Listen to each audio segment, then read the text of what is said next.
Are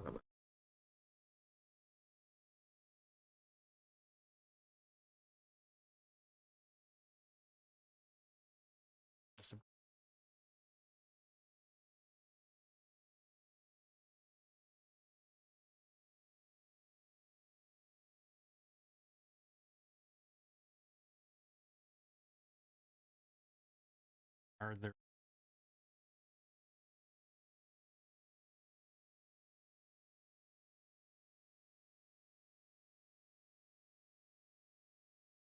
Apparently, the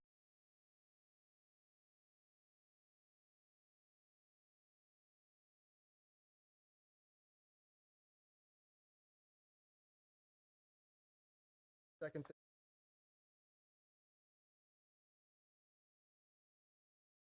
Copy.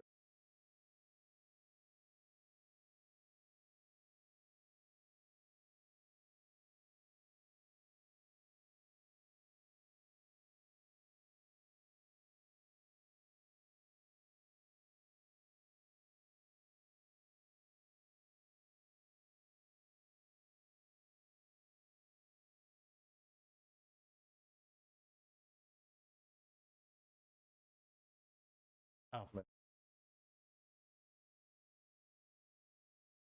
Correct.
Anybody else?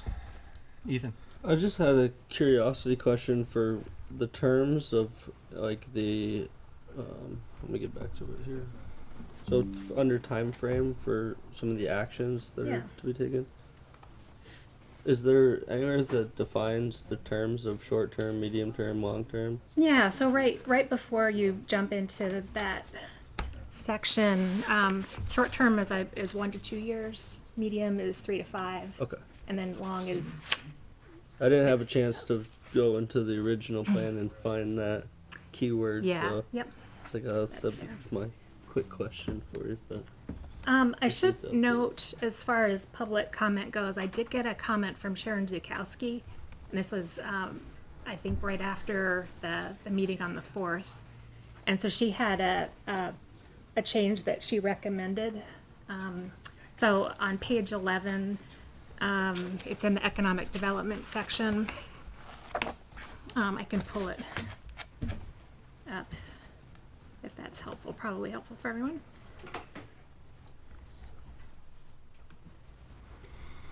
Could I have access to? Oh. Sure. Should have asked that before. Sorry, I was trying to pull it up on my own.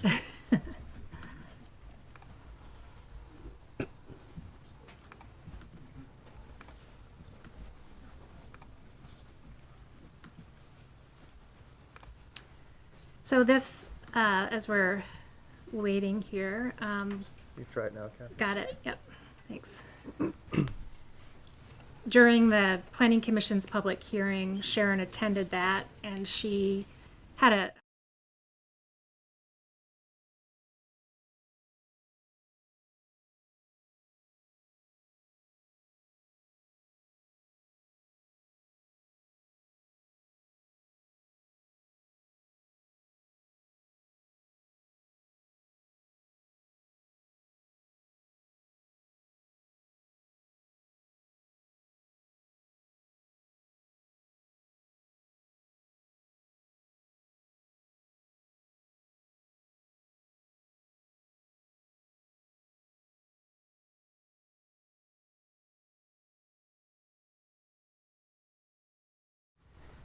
So the concerning word is promote. So it says promote infill development within existing industrial and commercial zoning districts. And before, at the Planning Commission level, it says infill development within existing industrial and commercial zoning districts shall be promoted. And the discussion was promote, like we're not necessarily trying to promote development, it's where we're wanting it to locate is what we're trying to promote. So switching it to promote at the beginning was helping that. Sharon thinks that it might be better to use a different word than promote. What if you did encourage? Yeah, so Sharon's idea was assure that new commercial and industrial, or probably to match this, ensure that new industrial and commercial development occurs within existing industrial and commercial zoning districts. So we're getting at the point of making sure that this development is happening in the existing zoning, so we're not expanding it, we're not encouraging it outside. So your word encourage, I think, is, that could work. So, but that this is assure that it takes place. Another idea that I had was new industrial and commercial development shall occur within existing industrial and commercial districts. So I think either of those would work, and I think that's in line with what the Planning Commission intended, because we had that discussion about that word promote and what it really meant. Is that saying infill though, Catherine? Well, it's saying it's within existing, Okay. so, in my mind it is. Okay.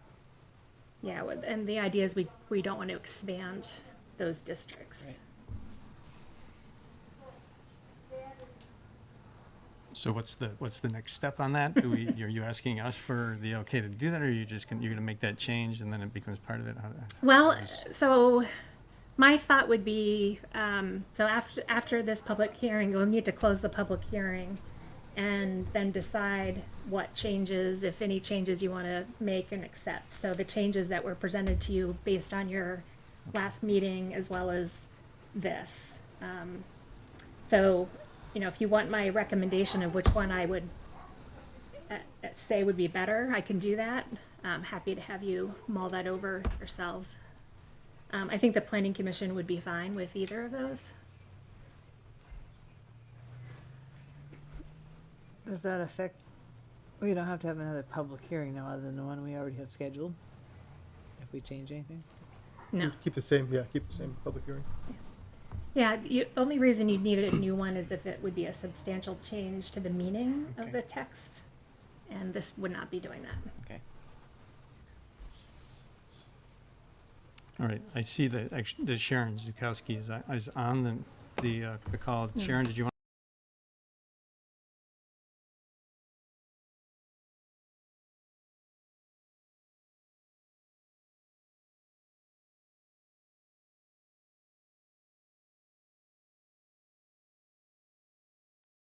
I do. I just can't. Can you hear me?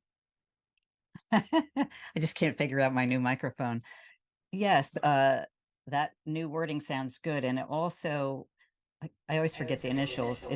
Was supposed to be made to comply with, Catherine, is it the EOS plan? Is that the name of it? Oh, ECOS? Yeah, ECOS, thank you.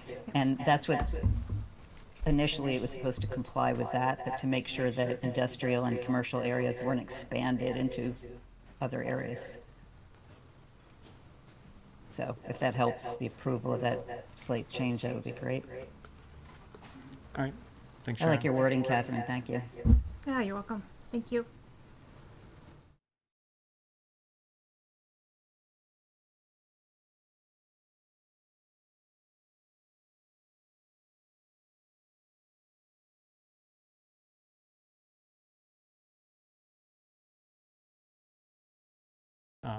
Action 5.1 says appoint and fund an energy coordinator position.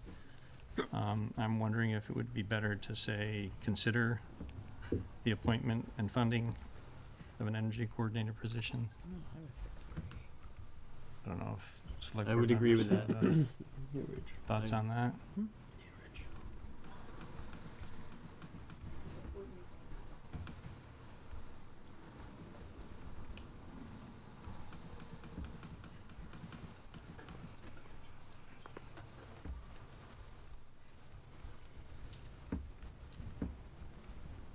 I know that anything that's in the plan is not binding. It doesn't require a select board to take action that's explicit, you know, that's in there. But we have had discussions previously about this position and have not come to an agreement. But I feel more comfortable having it say consider rather than explicitly to appoint. I don't know. I saw one head nodding over here. I don't know what others think. Flexibility. Another head nodding.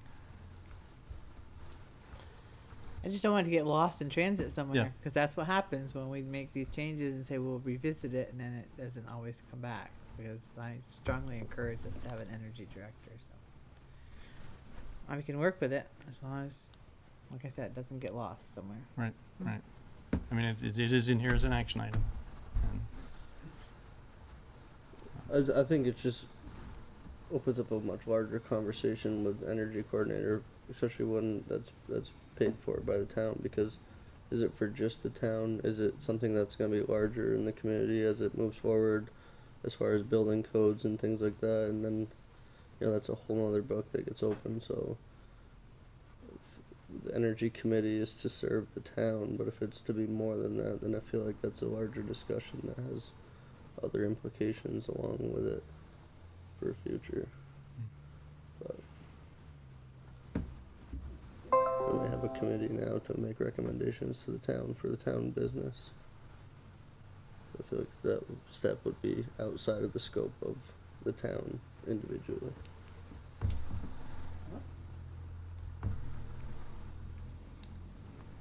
More towards like building codes and energy efficiencies and new builds and all that, as far as what other communities around us have with building inspections and things like that.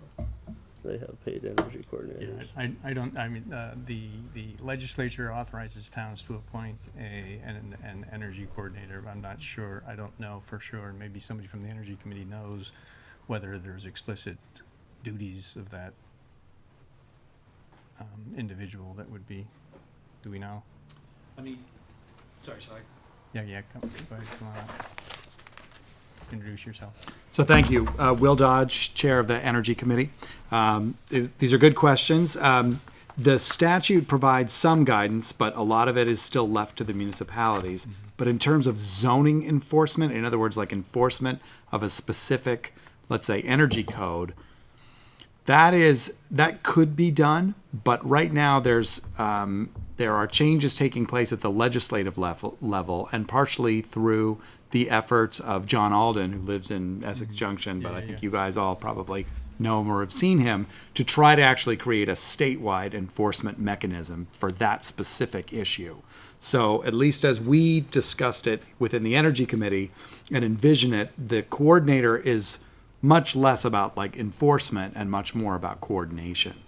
And I guess what we would say is if the select board is uncomfortable with the appoint and fund, I guess I'm envisioning, speaking for the committee, that we're a little less comfortable with consider, because it's so easy to just, yep, considered, done. Nope.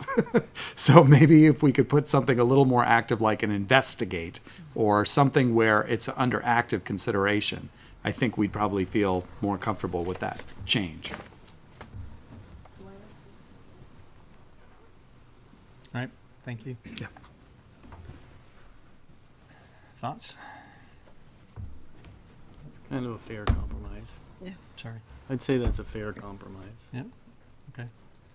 So investigate, So investigate the appointment and funding of an energy coordinator, or, yes. Yeah. I think that's the suggested language at this point.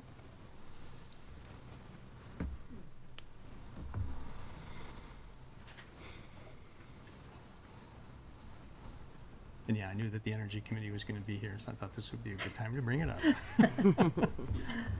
right. All right. Any other comments about the town plan? Okay, so I don't see any hands online.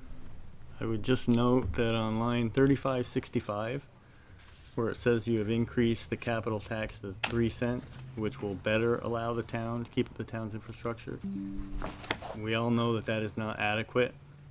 And could we find a little bit of wording that maybe talks to that a bit more? Because we know it's too low. Just a thought. Can you put that up on the page? Yes. That line?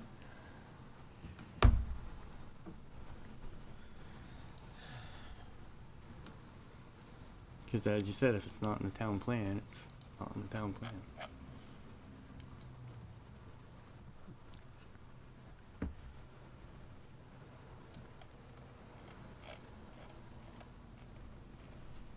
So it's at the top there.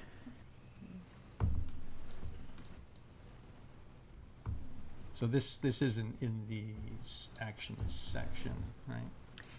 Right. This is more a history of where we are, right? Is that? It's our like the fiscal section of the town I plan. mean, I'm not looking to change the line. I'm just looking to put a word in that's better than better.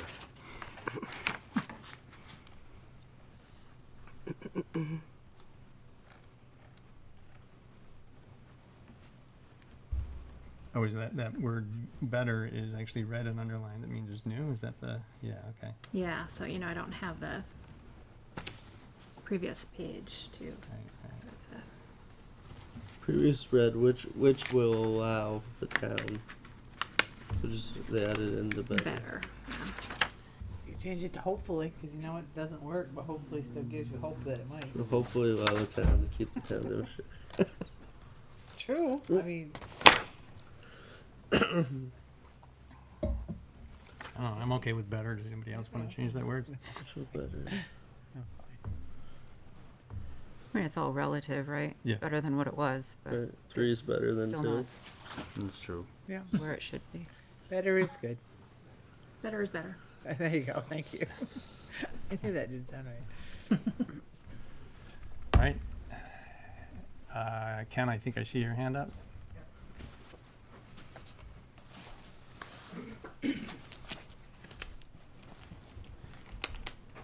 Thanks, Ken Signorello again. So, the Conservation and Trails Committee approved 2 action items, which I do see in the plan. And then these 2 paragraphs that you had suggested that we did approve, but I don't see them. Are they like interleaved or They're in chapter 3, 3. section 8? So that is starting on, I'm right there. Page 83, What line number is that roughly? 2938. Okay, 20, oop. 2938. Are they redlined? Yeah. Oh, come on, not seeing it. So which one are you looking at? The one that's in the packet. So there are 2 different documents in the packet. One is the unedited version, and then there's a second version that just has, it's a 25-pager that has the edits. So, I mean, this is it. All right, well, that's fine. The action items were redlined in this version, though, which I thought was kind of curious. So they're not in here, but they are in another version, which is part of the packet as well. I'm missing Yep. it. It's up on the screen if you want to scroll up to 29. 2938. Up. Yeah, that would be helpful. That looks like it, I think. Yep. Thank you so much. All accounted for. All right. Okay, thanks, Ken. All right, anyone else? Okay, I'm not seeing any other hands. Do we need a motion to end the... Make a motion to close the public hearing. Thank you, Ethan. Do I have a second? Second. Second, thanks, Tracy. Any further discussion about closing the public hearing? All those in favor of closing public hearing, please say aye. Aye. Aye. Opposed, say nay. Okay, motion passes 5-0. We're out of the public hearing. Thank And you, Cal. do we, you had mentioned that we, I think it would be good for you to agree to the changes that were made, including the 2 new additions tonight. So the one about the energy coordinator, and then Sharon Zukowski's recommendation. And so what you would be looking at your next public hearing is a new draft with these changes incorporated. If that makes sense. I make the motion that we accept the changes as proposed this evening. thank you, Don. Do I have a second? Second. Thank you, Ethan. Any further discussion about approving the amendments? All those in favor, please say aye. Aye. Aye. Opposed, say nay. Okay, motion passes 5-0. Thank you so much, Catherine. All right. You know, I forgot, I do have one other thing. We don't need to discuss it, but I wanted you to see what the town plan will look like. So we have a graphic designer that's helping us, just like happened in the last one. So this is just a sample of some pages. Oh, great. It should be No. pretty in order, I think, for your next public hearing. So the whole version, I think, will look like this. That's the plan It's of an it. Essex Junction Dairy Cow. All right. Great. Thank you. It's an Essex Junction Dairy. Thank you. Should change that. I changed Cal's picture. Don asked me if it was an Essex cow, so that's an Essex Junction Dairy. Thank It's an Essex Junction cow. That picture is actually coming out. Good. That's pretty. Okay, let's Not to move be- on to our first business item, which is interview and possible appointment of Chittenden County Communications Union District Representative for Essex, Yubi Norton. Come on up. So we did interview Yubi, I think it was in June or July, and appointed him to this position. And Yubi let us know that it runs on the calendar year. And it's a 1-year assignment, right? So it needs to be re-upped already for, To say there's a little confusion about the appointment process is an understatement. Excuse me. Again, I'm Hubie Norton, and currently on the CCCUD. The operating procedures that were set up by the CCCUD called for an annual meeting in May. The intent was to have the annual meeting in January and then have the appointment align with January and go for a year term at a time.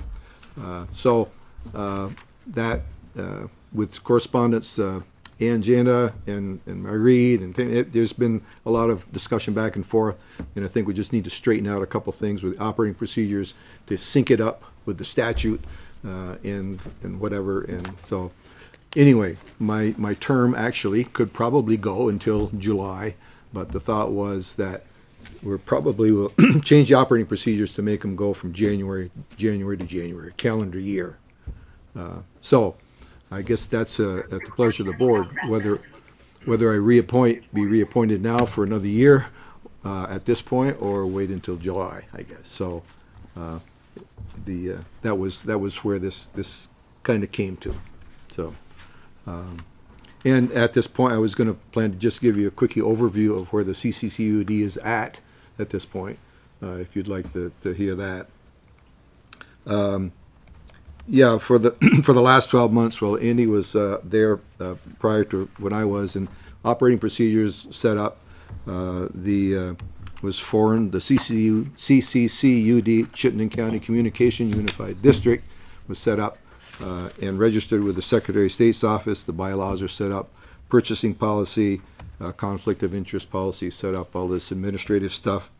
There was a high-level business plan and strategy was completed by a consultant, goal to pursue a public-private partnership with one or more internet service providers. And this is maybe a little bit different than some of the other CUDs where they're actually maybe want to be part of ownership, but this CCUD, there's no intent to have any ownership in any of the infrastructure. It would be partnering with potential providers. There was a $300,000 pre-construction grant was applied for and approved, and this allows for the operating procedure of the CCCUD. As a part of that, hired a consultant, did an RFP to hire a consultant to set up a business plan. That was done. Mission Broadband was hired as a consultant. They're an outfit out of Maine. It happens that one of the lead people there used to work in Vermont for Verizon. I used to know him. He lived in Underhill, so he's very familiar with this area. So that's a little bit of a plus. Town of Shelburne actually threw in $50,000 of their ARPA funds that it was not asked for, but they just said, well, here's 50 gig. So there was the fiscal year 24 budget was developed, the public hearing was held, final budget was adopted, and Mission Broadband did an analysis of the current status of the broadband coverage and finalized an RFP for internet service providers, and that was put up and released on December 8th, just recently. So that's out there. Hopefully we're going to be getting providers to review that RFP and give us some proposals. It's fashioned a little bit different than some of these other areas because this Chittenden County CUD has pretty good coverage in general. So that it's not some of these more rural areas of Vermont. You know, they're just they need a lot of work. As it is, the targets are what are called unserved and underserved areas, meaning that people either do not have access or have access that does not meet the criteria of the board of 100 megabits. That's the ultimate goal. And currently in Essex, there are like 150 locations that are either considered unserved or underserved. Most of those are in the Sleepy Hollow area, as you probably know, and some up Catella Road. There's just some pockets here or there. So the expectation that we'll get the feedback. Hopefully, we get good responses from on the RFP. So in the first part of January, we'll finalize a contract with one or more of the internet service providers to provide those services to meet those unserved or underserved areas.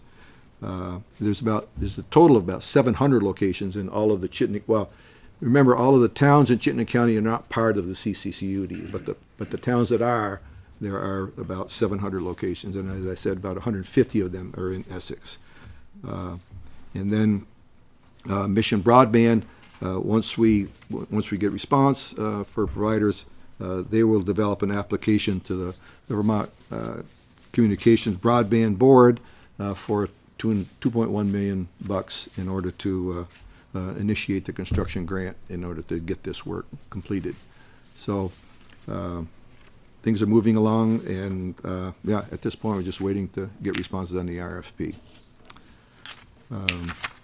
Any questions? We have meetings about once a month, or excuse me, twice a month, every other week. So, Anybody have any questions for you? He answered what my question was. I want to know what was going on, so I'm Yeah, good. yeah, there we go. Anybody have any concerns with reappointing Hubie? We didn't go out and advertise this. So this is a small exception to our process. Any concerns about that? Given it was 6 months ago or so, or less, that we appointed him. Can we extend his appointment versus reappoint him? Just a question. I don't know if there's a difference. Well, then it's covered under what we did back in July to get applicants. If you just extend his appointment Oh, versus. I don't know. Yeah, then you could argue you could do that anytime, I guess.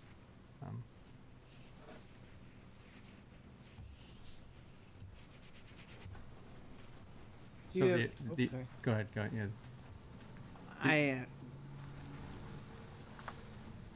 The other- But the term is 1 year, Kendall, so I don't think you can extend it, because then it goes beyond the 1 year. He'd have to come back again in June or July if he did it that way, You did it that way. instead of, Yeah. yeah. So you couldn't just extend his appointment to an 18-month appointment. No, because it was advertised as a 1 year position, I think. Yeah. So it went from July to July, but we're in December. But we didn't know it was gonna be a December end. Yeah. Yeah, all of our appointments on June 30th. Right, we didn't know that this So one we was didn't. different. But we appointed him for a year on July 1st. I don't know how explicit we were on. I'd have to check the language of the motion. He was appointed to represent the town on the CCUD. Yeah. I would say that given we advertised for so long before we found anybody to even step up, that I wouldn't Yeah. have a problem just saying. Yeah. Going into a year, truthfully. I'm letting it go. The other fly in the ointment is whether you're willing to appoint me as the alternate also, Sure. because I'm in the same, but would be in the same boat. yeah, see, I think some of the like, because there are different municipalities involved, they may have different procedures for when they make their appointments. Right. Now, you said, so that was why with the discussion that has gone on with these emails, was prompted by this action, that the expectation is the operating procedures of the CCCUD will change to say January 1st will be the reappointment time. That will be for all of the CCUD members. So that would be set up one point for all of them, and not necessarily have confusion about whether you have somebody that are they appointed or not appointed and whatever. So that was, so, and I believe the way the statutes reads is that it said that there shall be an annual appointment on or before May or April or something like that. So it said, so by having it January 1st, we'll meet the statute, the operating procedures get changed, and that will set up the CCUD process. So that was where this confusion arose, so. And then just- this, oh, go ahead, sorry, Kendall. I guess I would just wait and appoint it, do an advertisement in July for an 18-month appointment to get to the schedule that they determined after we made the 1-year appointment. That would be following our rules per appointments. Otherwise, you really need to advertise. What do others think? I got a motion if I think there's a majority. Yeah, I think this is more, I mean, we advertised it 6 months ago, a little more than 6 months ago. We appointed you less than 6 months ago. This was before we fully understood the operating procedures and what the term actually was.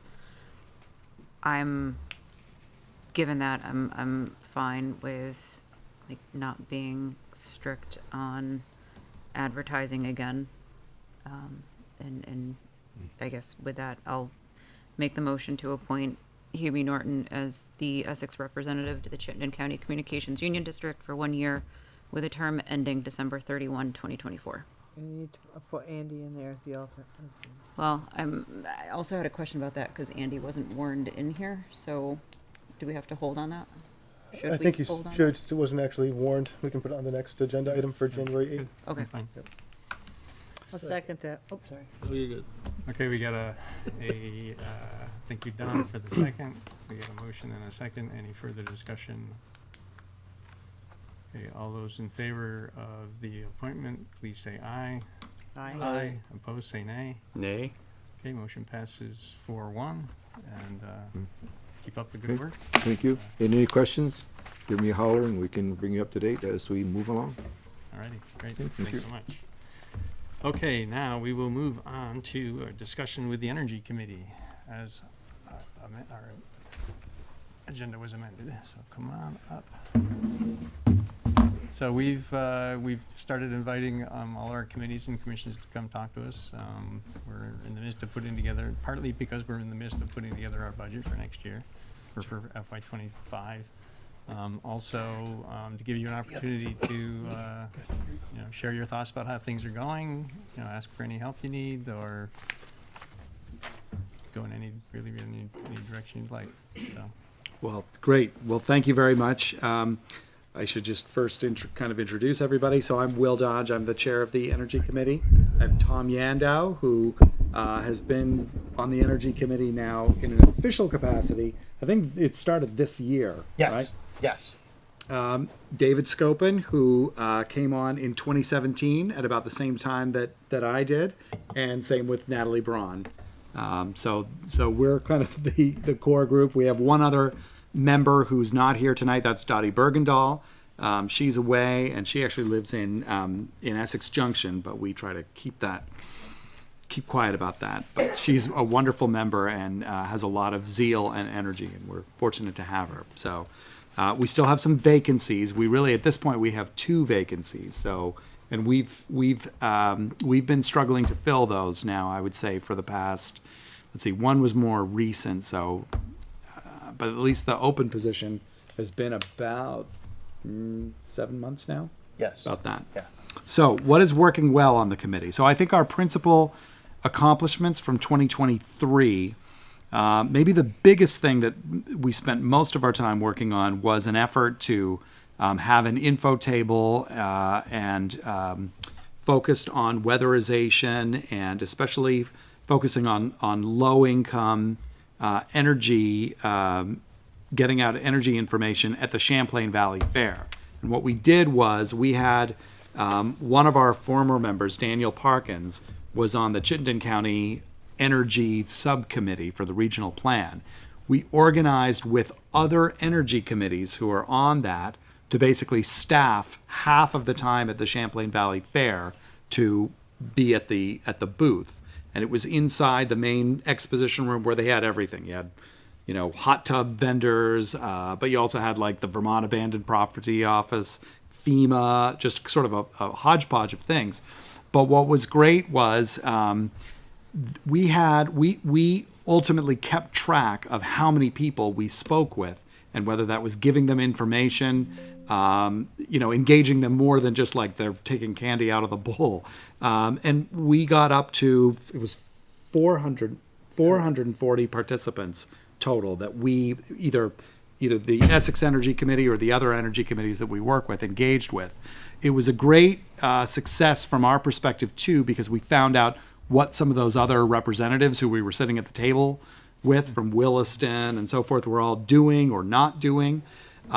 We worked with Efficiency Vermont on that. Sometimes we had an interesting response because people thought that we were Efficiency Vermont, and we had to dispel them of that notion. And I would say many times they did not have the best impression of Efficiency Vermont, but we tried to rehabilitate them a little bit. But it was a great event, and I'm thinking that it was our most effective button-up like event that we've done, at least since I've been on the energy committee by far. Beyond that, we worked on a lot of those town plan updates. We've discussed at least one of them, but we also spent a lot of time. I think I organized 2 of the listening sessions, and then we worked as a committee, either attending those other sessions or sort of garnering what we learned from that to ultimately propose language for the town plan updates. And I would say most of our work's either in the energy section or the transportation section. I'll get back to that. We did other button-up events at the Explore Essex, which was mostly rained out, but we had a lot of people coming through. And we had an info table at the town meeting last year where we, got a lot of takers. One of our former members did a project with an Essex high school student to try to calculate, and it was very rough justice, but it tried to figure out what is the GHG output of Essex. And he looked at transportation, heating, all kinds of different factors. That presentation is up on the website under the Energy Committee website. So it's not perfect, but it was an attempt, and I think it certainly made us start to think about a lot of what we have going on in the town a little differently. We did some research on the on energy grants, especially to try to get some money for the police station. That was Tom's good idea. The police station was a building that that had the right idea, but ultimately had a lot of problems in the sort of the implementation and the retro commissioning work. What was really important. We also met with Renewable Energy Vermont to discuss their sort of overall legislative strategies for promoting more sort of Vermont-based renewable energy. And that was helpful, and that was kind of interspersed with a lot of other following what was going on in the legislature, seeing how it would affect us. And we also did some exploration of potential parcels around town where the town could install solar. So we talked about the landfill, that's kind of a perpetual thing, but we also looked at some other properties, and we're not ready to present our sort of conclusions on that to the select board, but we do think that there's some potential for, utility scale solar that would both produce a lot of energy, but also would produce some revenue for the town. In terms of what we'd like to accomplish in 2024, we did not do as good a job as the Conservation and Trails Committee in building a beautiful spreadsheet. And that's in part that's because we've not had a full meeting in the cycle to talk through it. But some of the things that we've been thinking about are making sure that the new municipal building, now that it's been closed on the sale, is kind of as green as can be, right? That we want something that I think does not have the problems that the police station had, and that ultimately is something that people are proud of in the town and that saves money in terms of everything from electricity to heating and so forth. We are thinking about a second enhanced version of that same button-up like event at Champlain Valley Fair, and several of the people we partnered with are interested in working on that with us. We are continuing to look at something like a revolving loan fund or a community fund that we could draw money from, or that could really perpetuate making energy improvements in town buildings and on roads. We have thought a lot about a charter change, because the Essex Energy Committee charter that was written in 2008 and is on the website is very much focused appropriately, I think, on conservation, efficiency, and conversion to renewable, sustainable sources of energy. It's not very much focused on things like GHG reduction, and I think that was a product of the thinking at the time. But we feel at this stage, for volunteer time and energy to go in and not be thinking about GHGs more concretely doesn't make a lot of sense. And moreover, we think that maybe with changes to the charter plus a little rebranding, that might help us bring more people onto the board.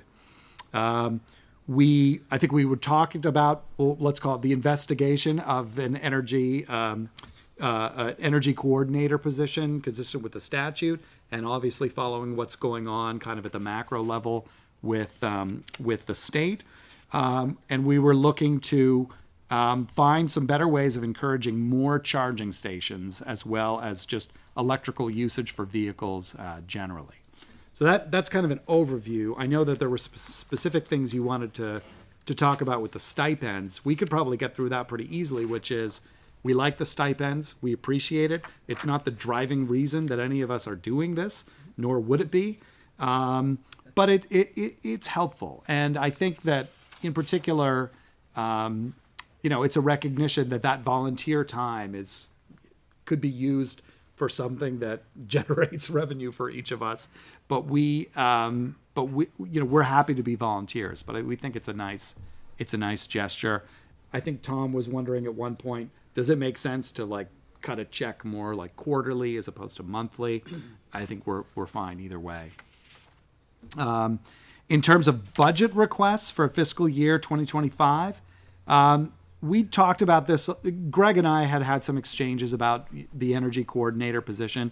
I guess from our perspective, that's something that probably makes sense to investigate. But what we do think makes a lot of sense is looking at something like either a revolving loan fund where we take savings that Tom in particular from his good work has achieved over, let's say, the past 3 years, and using that as kind of a principle to get started to then build upon that. And maybe that's combined with a community fund like the Trails and Conservation Committee has, where it's sort of like you can donate almost like a 501c3 to help with those types of efforts. Again, I think that would be much more effective if the focus was in part on GHG reductions generally and not solely limited to renewable energy per se. I think what could be improved for us to be more effective, well, the charter changes I've talked about. What we've also talked about, and this particularly came up with our work on the transportation portions of the town plan, is it feels like we need a committee of some kind, whether it's us or maybe we're working with another committee that's focused on things like the combination of more bikes, sidewalks, EV charging, potentially a trolley. That's something that we talked about a little bit. All forms of transportation that are designed to both make Essex, a destination that people want to go to, that alleviates some of the traffic, because that came up again and again and again in all of our discussions, and that ideally makes us look like a conscientious, futuristic place that people want to move to, in part because we're trying to tackle the GHG that comes from transportation. So, got anything you guys want to add? I say it's quite inclusive of Okay. what you That's said. impressive. I mean, any of the nature-based strategies as well. I'm always sitting at the meetings thinking about, holding on to all the trees, letting the grass grow higher, those sorts of things, protecting the waterways. Yeah. And we put some of that into the energy sections of the town plan, that at least a partial strategy is do exactly what the Conservation and Trails Committee is talking about when it comes to replanting and preserving trees. So like you say, Natalie, and the other thing about that, I know, a lot of this is in what we recommended with the town plan, but even things like the equipment that the town picks out, like it's time, if we can, to go electric as much as possible for whether it be a blower or, a big truck. Today I was crossing the street in Burlington where my office is, and luckily it stopped, but I saw this giant truck coming toward me, and I realized it was the Burlington Electric Department's fully electric utility cherry picker, basically, that's completely electric, running on energy. It certainly seemed like that it was no different from any other truck, except for that fact that obviously it's not burning anything. And so I got to believe if they can build that and they can get that into Burlington, well, do we start to think about snow plows and other big equipment? I'm not saying it has to happen overnight, but it should at least be taken into consideration when those types of new vehicle decisions and equipment decisions are made. So we've probably said enough, and Thank you. Anybody happy have any to questions? talk. Go ahead, Don. So other than, I'm assuming you've been doing a lot of engagement with the planning committee because you had your input into the town plan. Are you engaging with any other committees regularly? Certainly constantly and regularly, I would say no. I would say on a sporadic basis, in part because of the work that we were doing as the Planning Commission created subcommittees and staffed those subcommittees for the town plan with a combination of, energy committee, trails, economic development. We had interaction that way. And that was very positive. That was mostly at the beginning of the year. And so it probably died out like by about June. But no, beyond that, we're not regularly communicating with the other committees. We did have that nice breakfast that I think we were invited to, where we got to meet some of the members of the other, or at least the chairs of the other committees, and that was helpful. And we did a little brainstorming in that session, and so that was good. All right. Any other questions? Kendall, go ahead. I just wondered if there was any opportunity for the committee to work with the town on streetlight project, which is a project of mine, that I see a potential for significant savings there, switching over to the new streetlights versus old streetlights. And I just wondered if there was any way that the committee could grease the wheels with the town to help Tom. So, but just to make sure that I understand, by streetlights, do you mean the overhead ones that are shining? Yes, okay. Yes. So that was something that I know the Energy Committee worked on years ago, but Right. when I think maybe Mr. Chair, under your direction in part, and with Irene Renner. But our understanding from that was always that there were several. So in other words, the GMP-owned light poles, those got switched out, and you can see them as you walk around, the ones that look like they're LEDs. But there's some subset of town-owned poles, not GMP, that I don't know if those have been switched out. They're on a process. Obviously, when the light goes out, they're switched to LEDs.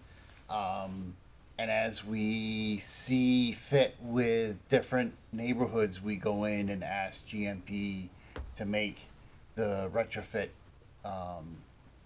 and bring the lights up to par. Some of the other things that that has recently happened is that I did a meter assessment of all of our buildings and found that on some of the streetlights, different streetlights, the same model number, GMP was charging us different amounts. And so I was able to get with GMP, and so we're all now charged the same amount for the same model number. So that's happened within the last 3-4 months. But yeah, it's an ongoing process. Okay. But it's a great point, and certainly it's something that we've thought about, going back to, and it's just a question of where's the best place for the Energy Committee to put its energy. Yeah. But that's helpful to hear that feedback. It's just that LEDs make such a significant difference that sometimes it's worth it, instead of waiting until it fails, to actually change it ahead of time. Yeah, to change it over now. That's a great point. Thank you. Is it something that we, by way of, I guess, an action item, or is that you make sure to get in touch with us again and say, by the way, about those streetlights? Okay. Okay. I will. I just, because otherwise I fear it's like the consider versus hire. Investigate. We'll invest. That would be, that'd be good. So if we could count on you to do that, that would be lovely. Okay. Thank you. Ethan, you had a question? Yeah, I was just excuse me. I was just curious. You had mentioned funding requests and things like that, but I was just curious, on the state level, is there any grant opportunities or state funding that you guys are familiar with, or that process? And I think this is the expert at this point. The only state funding that is out there is Efficiency Vermont, and you have to apply to them with your project of what you would like to do, and then they answer you back whether it's project worthy or not. so Yeah. no. Right. Basically, well, there is and there isn't. Yeah, I mean, there is, but it's not a huge one. Yeah. But same as yes, for all I of mean us to go in and the only one the current one that is out there is the MERP energy grants that are out there that municipalities or the state department DPS is a municipality could get up to $500,000 to upgrade your buildings, but a lot of it is being focused towards communities that I guess we've learned that they put together a list. There's some communities that are still heating their buildings with coal. So, you know, some of those lower communities are, that's where some of the money's really going to be funneled towards, more towards Essex. But we're trying. So in other words, on the grade scale, you know, the whichever town it was that has the coal, they get like a 9 in terms of their eligibility for funding. Essex is likely to get about a 1. So, but what we have found, it was actually one of the people who used to work in the town who first set up the revolving loan fund for Montpelier, right? Who was kind of in a similar boat in terms of where they would get graded. And it really works because what you can use some of that fund for is precisely to then get a consultant or somebody, you know, an expert who will say, this is the project that makes the most sense. And then from there, to Tom's point, you can then put that project before Efficiency Vermont and say, this is something you guys should fund. So that's part of our impetus for thinking it's kind of not chicken and egg, but it's like, you know, how do you get from A to B if you can only get halfway, right? And so the revolving loan fund would help with that. The only stupid question is the one not asked. Tom, the town does check with Efficiency Vermont on every project that they do now, pretty much like pump station upgrades or electrical, any of that. Oh, yeah. I figured you did. Oh, yeah. That was, Yeah, that's a good question. we pay to Efficiency Vermont all the time, so yeah. you know, if we keep paying, I want it back. Perfect. Thank you.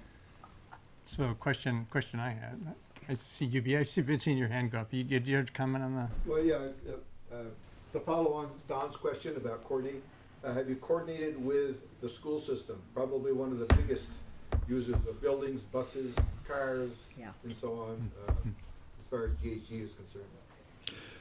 So among the things that we've tried to do, I would say that our interactions with ESWD have been mixed, right? Because they are very much their own entity, and they are, as you probably know, separate in a sense administratively from the town. We tried to help get them the grant for the electric school buses. We lost out to, I forget if it was Rutland or Chester, another town. Anyway, that didn't happen. We have spoken with some of the high school students, including the one who wrote an amazing article for VT Digger. I think this was in 2022, about all the exploration that the school district had done on solar for their buildings. And then I think there was another student who'd written all about the school buses. There were about 3 or 4 students. It was a journalism project, and it was our intern from the high school who did this. Right. Sophia. But we have not, that's right, Sophia, that's right. Yeah. Sure. So, but I would say in terms of like getting into the real nitty gritty of what the school district is doing, we've not gone there. Or what they could do. Or what they could do, yeah. It ranges from food waste issues, because that's a massive, we didn't even bring up food waste in this conversation, but massive, source of methane and this sort of thing. But so we have some of the contact information for some of the key players, at least, although mine's probably 2 years old now, but that's a very fair question. Siting of solar on the buildings, I mean, I know we talked about that. Yeah. So the town of Essex entered into an agreement with the solar farm over here several years ago. Do we have any feel for how much of our energy we actually get from that? How far along are we on this path of reducing our greenhouse gases, or our renewable portfolio, or whatever? I mean, that's the closest that we. So the biggest renewable energy production that we have in the town is, of course, the one that's been there forever, which is the dam. But I believe that the energy from there now goes, if I'm not mistaken, is allocated from a from the point of view of how it's measured, of like which municipality it's coming from. I believe is going to Essex Junction. Part of the reason that we put into the town plan that we want to do what's called an enhanced energy plan under Act 176 is because if you remember, that at that time, the Energy Committee was covering both the village and the town, and we treated the sort of that output as all coming to Essex, as in all of us. I think in part of doing a new enhanced energy plan is that we'll have a much better sense of can some of that be allocated toward, you know, Essex, the town of Essex's renewable energy goal. The 3 megawatt system though that was built in Sand Hill is definitely like helps alongside the other one that's the other major facility that's over at, it's one of the farms, Whitcomb Farm, that together that like we are much closer to the goal than we were when we were covering both Essex Junction and the town, because of course the downside to what Essex Junction has now is that that facility, the Global Foundries, is considered to be, you know, a consumer for just that town. So as though Essex Junction will never be able to meet the 100% or 90% renewable goal. But I think the maybe the better answer for you is that it's helped, but there's a lot of potential to be producing more solar energy, whether it be, you know, the small things like carports or potentially a utility scale solar installation. So the process of developing the enhanced energy plan will go through all of those sources of power that we're using and give us a better feel. An accurate picture. Oh, okay. And really a lot of that work is done. It's not, I don't think it's, and you know, Catherine should weigh in, but my sense from last time is it's not a huge burden on municipal staff. It's really more something that the Regional Planning Commission takes the first stab at and does like 80% of the work, and then the rest is probably us with Catherine, you know, working through the rest of it. What about the field, the solar field on Colonel Page? Is that? I think that's the one. That might be the one that I'm thinking of too. Yeah. I was always curious about that for production versus. I want to say land use. I should have brought my slides with me, but I think it's like 2.2 megawatts, something like that, which is pretty big. Which is big, you know. Now, could we have like a truly massive, you know, utility solar, or, you know, utility scale solar could be anywhere from like 5 to 30. I don't know if we have, if it could get that big. There's a couple of places that we've looked at, and we have been sort of talking very generally with a few different developers, but we haven't. I don't think we want to go any further on that exploration until we actually know whether a landowner would be willing to actually, you know, open that up to a developer. All right. Any other questions? Thank you so much for taking the time to come talk to us. Could I ask Yeah, just another comment? two Go ahead. things? We do have two people thinking about the two openings on the Energy Committee. There, I didn't even mention the second because I didn't know about the second opening, but two people have expressed interest. So it'll be great if they join. We'll have 4 people on the Energy Committee, all from the Pinewood neighborhood. I don't know if that's good or not, but because that's where one of the places I put it out. So, you know, we might have folks coming. Question about grant writing. So, other than Tom or us, you know, engaging in that fascinating activity, is there anyone else on the staff who is kind of charged with that or would cheerfully help with that, with grant writing? They vary all the way from a couple of, you know, Google Doc pages to these massive things.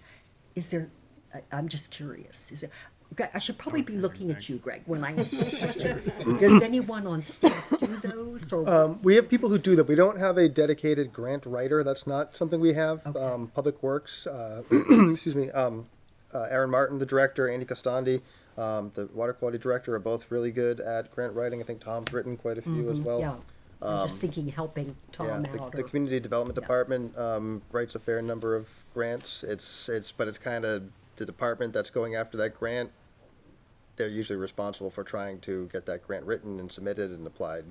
Right. We try to help out as we can, but it's all often depending on just capacity and who's working on what. Yeah, what if it's a committee, not a department that's going after the grant, like a volunteer committee? Yep, I would look to your staff Might- rep, to okay. Tom, to get that ball All right, started Tom, great. and go. I'm just from there. thinking they can be a lot. It can be a massive undertaking, sure. but boy, there's money there. Okay, great.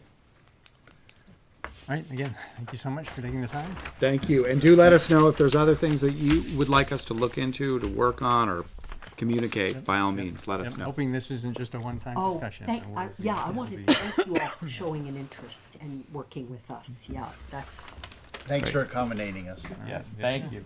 Okay, let's move on to our next discussion with conservation and trails. Excuse me. I don't know who I'm talking to. I'm Betsy Dunn, and I am on the Conservation and Trails Committee along with 8 other members. And our committee chair is Ken Signorello. Our vice chair is Shannon Jackson. And our clerk is Morgan Kirk. Our support staff is Kent Johnson. He's very good at what he does. We really appreciate him. The first item that you have us asking questions about is the work plan. I've got that out to you so that you could see the work plan. When we were developing the work plan, we were throwing out things that we wanted to work on and then gave them a priority, and so that anything that was a 10 that ended up as a 10 priority was obviously something we were going to work on this year. And we went down, I think, as far as 8, and we had 1 7 that we did because we thought they were important. And then one of our people, Aaron DeVries, realized that we could mix these into certain groupings, which we did. And there's 5 groupings there for funding, management, conservation, recreation, and CTC goals. And that really worked out really well because then we could see we had a balance of what we wanted to work on for this year and for the next 2 years with the people who have just come on.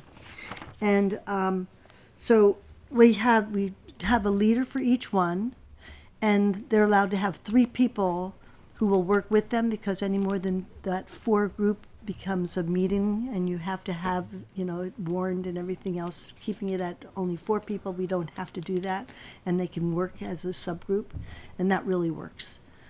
People are enjoying it. It does take time, and there's time outside of the committee time that you're doing all of this.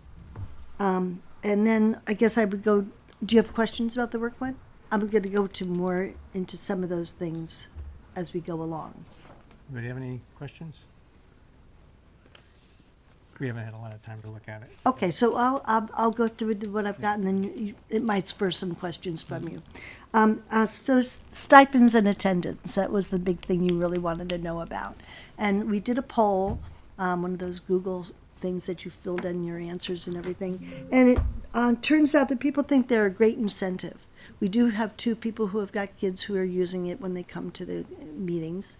And the people thought that the stipend also showed a sense of value to what we do, because there is a lot of work outside of the committee that we're involved in, and we're on multiples of those work plans. The stipend has helped in the sense that of our 7 meetings so far this year, we have an 80% attendance, which just means one person wasn't at one of those meetings. And then we have an 88% that people who come to the meetings. So people really don't use the remote as much as maybe some other committees do. And that's really nice, because you working together is a whole different feel to it sometimes than apart. There's just something disconnected, but it works for people, so that's good to have it. That, I think, are all of the childcare. Yep. And budget requests. We will have budget requests possibly this year.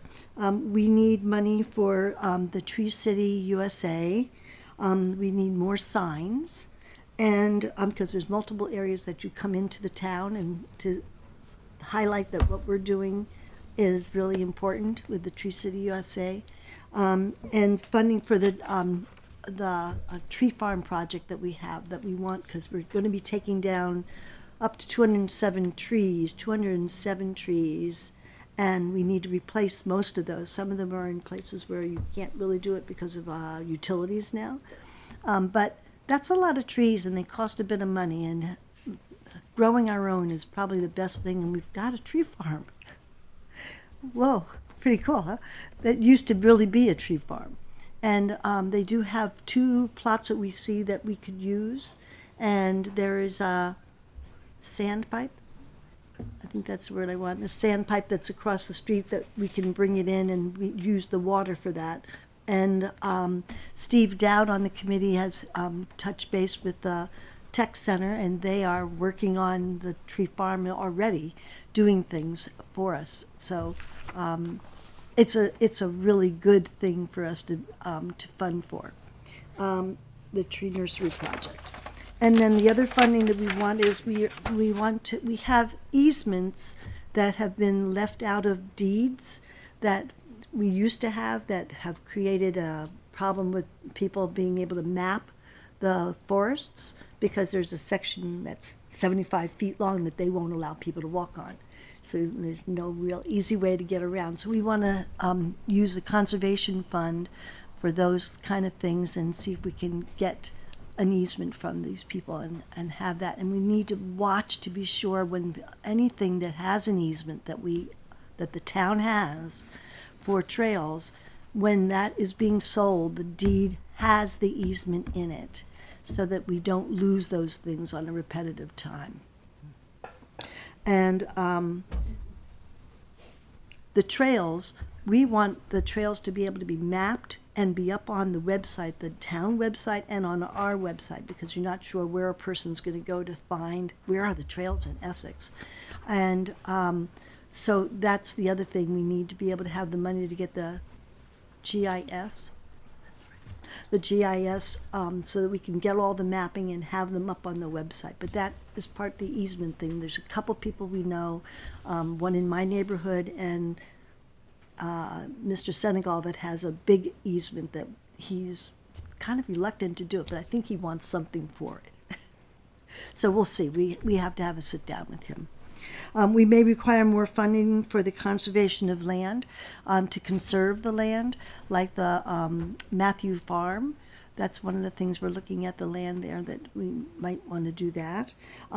Benches are needed in all of the on all the trails that we have for people who are walking. They may be aged and they get tired. They should be able to sit down on a bench some places, or walking, and there are really obvious places where you could have it where it's flat. You don't have to have it on a steep angle. But I think it's important to do that, and just to be able to commune with nature, to have benches. It would be a very healthy thing to do. And then we're in the process of getting a grant from VOREC, VOREC, which is the Vermont Outdoor Recreation Economic Economic Collaborative. And that is something that just came to my attention this year. I didn't realize that was out there. And so we're working on a grant right now, and that grant I'll talk about in our work plan that we're going to do. And it came to my attention when I looked at the budget this year that we're not getting as much put into our conservation fund as we used to get into the conservation fund, at a time when now we're going to start wanting to use it. So we may need to ask for more funds based on that as well. And I know that there's a fund balance that has a little bit of excess volume of money in it, that maybe we can pull from that for those needs. I don't know where it would come from otherwise. And what did we accomplish this year? We accomplished a lot of good things. We, at the educational level, we had an Arbor Day. We did 2 tree plantings this year, one at Essex Elementary and one at Founders. And the kids enjoyed it. The teachers were thrilled about the educational piece that Chuck Vile did, who's our tree warden. And the kids just had a great time with it, and the teachers really appreciated what we did. We did 2 cleanup days at the Indian Brook, and this year is the first year we got to apply the herbicide so we could get rid of the buckthorn and the honeysuckle. And so the fall we'll be doing those kind of things with when we do the cleanups, because that's when the sap is not going up, it's coming down. And so spring isn't the right time to apply a herbicide for that. And the springtime is where we clean the trails and look at the culverts and make sure there's no blockages and everything for it. And that really went well. Spring, I think we had more people. I think we had 20 people at the spring, volunteers that were not part of the committee. And in the fall, I think we only had 15. But I think that was because we had a change in dates because of the rain. The rain kind of messed up everybody. But it was very successful in getting the buckthorn. On the accomplishments, we developed a working relationship with the Planning Commission on the Development Review Board when we're looking at the things that have come up for review. They actively look for what we want now and what we're looking for. And we look forward to working with the DRB, because that's going to be exciting when we change over to a DRB. And in conjunction with the Planning Commission, we worked on the Act 171, and that we were looking at conservation areas that we could do, how we could conserve parts of our forest to prevent fragmentation, as well as the connectivity for wildlife, and make sure we're not putting in developments that interfere with their movements, because we know where they go along. So that's really important. And we achieved the designation of U.S. The Tree City USA this year, and we were really pleased about that. But that takes a lot of work, because you have to spend some money to be able to get that designation. And one of our top grant writings that we do, we work with the Vermont Urban Community Forests. That's where a lot of our grant money comes from, and usually that's a 1-to-1 pay. If it's 10,000, we have to do 10,000, but that can be in man hours in the work that we do as well. And what our top plans for this year is working with the town staff to identify lands that require easements, as I was saying, and make sure that we can get the maps on our website. We're looking for the Winooski River access for our people who have got kayaks and whatnots and they want to get down on the water. Steve Dowd was working on that, and he looked at a couple places, but they're just hard to get into. And but we're working on that, and so that's a big piece for us. Be the Change, BEE. The Change is working on the pollinator garden, and the person we were originally working with, Patrick Kitchen, he has gone elsewhere. And Mike Kiernan is the person who we're working with now. And he looked at the site that Patrick had put, and he said, this isn't a great spot. And he and one of the recreation staff went around and looked, and they found right off of Prairie Fields, coming down from the middle school, there's an area there that they could use. And so that'll be nice. And the 7th grade teachers there in science said, oh, that's great. We can teach the kids about pollinators and see what's going on. So that's going to be the springtime push. And we're first on his list for this year, which is great. And the VOREC, we want to have more easy access for the bike lane, the bike paths, and connecting them throughout Essex, as well as walking trails. And that's the grant that we're going after from VOREC. And so we're excited about that with that, and the Fellowship of the Wheel is working with us on that as well. So we have a lot of big lift for that, and that's exciting. Let's see. And then oh, yeah, and we want to ensure that all of our forests have got a management plan, and that we have the money, because I don't know the cost for these things, but how you have to fund the execution of that forest management plan. But we do need to do that. We can't just get a plan like we did for Saxon Hill in 19 and still not be doing the work of what that was. And the invasives that he identified at that time are worse now because they go crazy. And that detracts from the forest for us, and we really need to pay attention to that. Because people come to Essex to use those trails up in Saxon Hill, you know, and we want them right. And we want to maintain our designation. And we're also looking forward to, we just realized that Allison Vile has put in for a part-time person to work on trails. And that's going to be exciting. We would like to work hand in hand with that. And what could be improved and more effective for us? So it comes, that extra part-time person folds into that.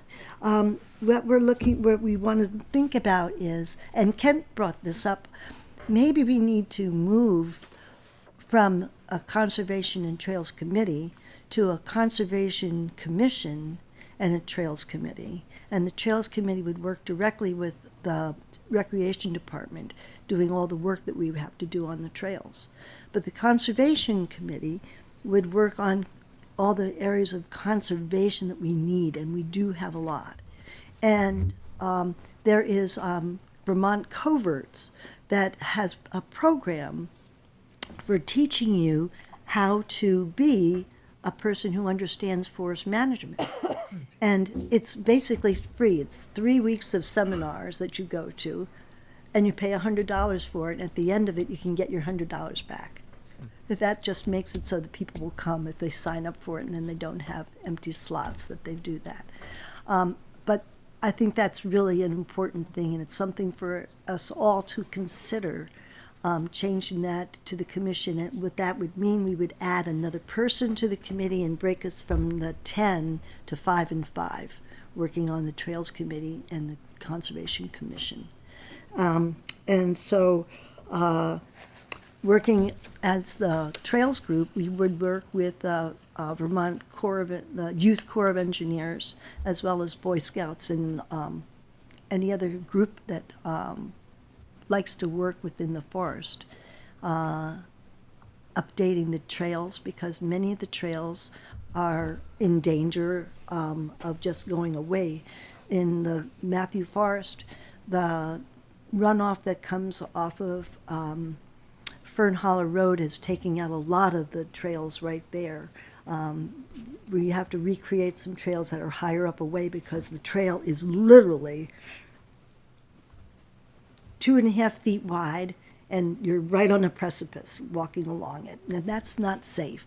And if we're having people in town, our people and residents from the town walking on those trails, we need to make sure they're safe. That would be the first logical thing to do. And that's what we think. Any questions? Wow. I just had one question about where you've got funding under each one of your goal categories. Does that mean the funding for the goal above it, or this is just? If you've got funding in here at least. So funding is the category. So that funding for the development of grants, and Kent and Steve are going to be working on that. So, but for land management, or where does that funding go to? I guess is my. Just for development grants, the items Okay. are any of the development grants. Oh, so that's a separate. Okay. Yeah, and those are colored. Those are the ones, those 5 categories that we had. That's Thank what you. those were. I was just gonna figure that one out. Thank you. Okay. Yep. Anybody else? Questions or comments? I I very would- much appreciate your work plan. Thank you. Yeah. It was a good chore, it was a very good chore, but really important, because it just made it so you understood why you were going to work on that one over one of the other ones, and that's good. Yeah. I was just going to mention that the Big Tree Program is one of probably the most public, very public things that you see from conservation and stuff. I mean, you see it on the news. People are always very interested in where the big trees are in a town. Yeah. I see it's number 3 You'll get to it eventually, I'm sure. We will. The thing about, the big trees in Vermont, we had 100 years ago, everything was like washed out, and they cut down. And we don't have a lot of old forest here, but you are, Ethan Tapper, our county forester, is who we work with when we do our forest management plans. And he is very much working on legacy trees, looking for legacy trees. Yeah. And he writes a big L on it and goes, so the legacy trees are not supposed to be taken down. He's always looking for those. Yeah. Thank you. You're welcome. Quite a few of those legacy trees up on Brigham Hill and Osgood and especially Bixby. Uh-huh. All that. It's about an hour hike to get to them, but It's worth it. you only find those when you're out for a stroll in the middle of November. Yeah. You come across this tree and you're like, holy cow, nobody knows this tree exists. Leave it alone. Yeah. Any other comments or questions? Thank you, Betsy, and thank you so much for the work that your committee does. This is pretty spectacular. Thank you. Thank you very much. Plan you've got. Thank you for sharing it with us. Uh-oh, what bad time to lose a voice. Okay, let's move on to Economic Development Commission. Hi. Rebecca, there you go. Can you hear me okay? Yes, we can. Okay, great. I'm here representing the Economic Development Commission, and my name is Rebecca Robinson. I've been on the EDC for about 18 months now, and I've been the chair for the last 6 months. We have 5 members. We currently have 3 town members, and we have 2 junction members. We do have the 2 junction members. Their terms are up in June, and we plan on beginning to post those availability seats to ensure that we can recruit and have a really smooth transition this summer. We now have our action plan and our priorities for 2024 and beyond, and we're in the process of delineating across commission members who's going to lead which projects. So you've all seen the action plans. We're actually working on a nice spreadsheet and kind of like a do-it grid, if you've heard of that, of who's going to be responsible, who will help work across the different committees and commissions who will be partnering with us on some of the different projects. And we'll be sharing that out in the next month or so. The questions that you asked, what's working well? We started a business outreach in the last 3 to 4 months where we have a second meeting it's about the 3rd Thursday of every month, where we basically have reached out to different businesses. They host us for our meeting, so we go to their location and we give them about 20 minutes to go through what is their business, what is it like doing business in Essex, are there things that we can learn from them in having it be part of a listening tour as well. And then what's been really cool is that as we're having these conversations, we're also learning a lot about where we can help, not just as the EDC, but as the town. And so as we're in about our 3rd or 4th month of it, I think, there's a lot of these learning opportunities, actions that we can actually bring back across the board. And then one of the pieces that we're looking to expand is a communications plan to, one, make sure that we can get more public engaged in some of these meetings to really highlight some of the businesses in our community. And then also to really leverage the website and other social and digital channels to engage the community. We're talking to Tammy about what are all the different ways that we can share out basically creating like a bio for the businesses that we're meeting with every month. So that's one highlight that we have also heard a lot of positive reinforcement back from the businesses, as well as the EDC members.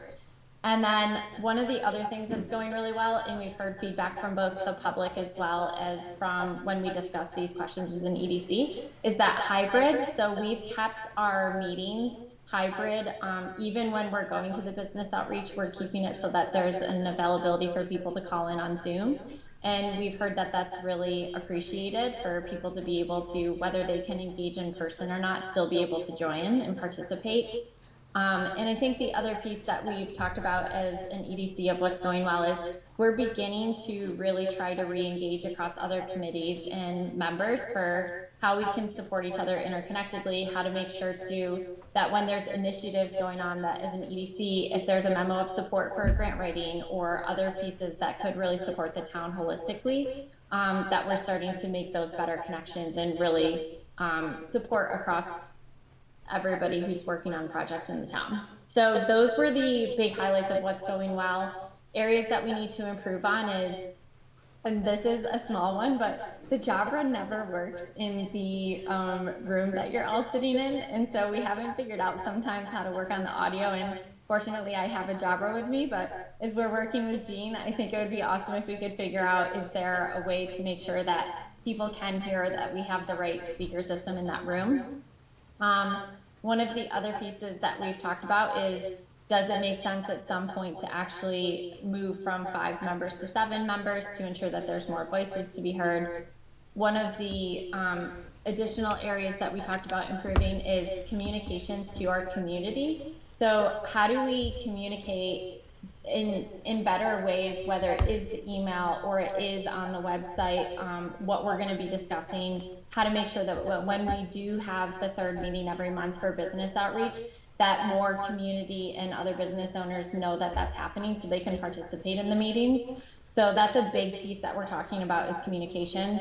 And then how do we make sure, you know, we've talked about hyping business outreach, or, you know, making sure that we're learning about things, but also communicating of what is it like to have a business in Essex, and how do we actually make the pathway a little bit easier? So as we're talking about the website and other areas, how do we make sure it's easier to engage on how to be a business in Essex? Those are the big pieces there. One of the other questions was around stipends. And when we had the discussion, I think somebody said it earlier from another commission, stipends are important because, one, it shows that there's value for time when people are engaging.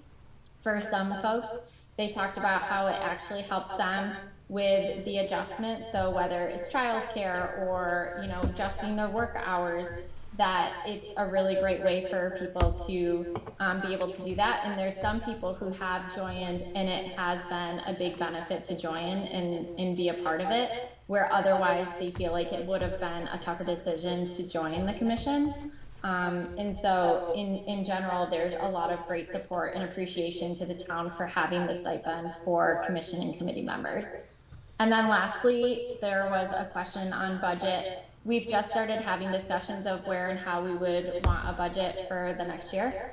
There's at the top range, it would be around $30,000 to $40,000. We're starting to dig in on what some of the different buckets could be. So there's 3 areas. One is, we've talked about road signs and some of the areas where we don't currently have them.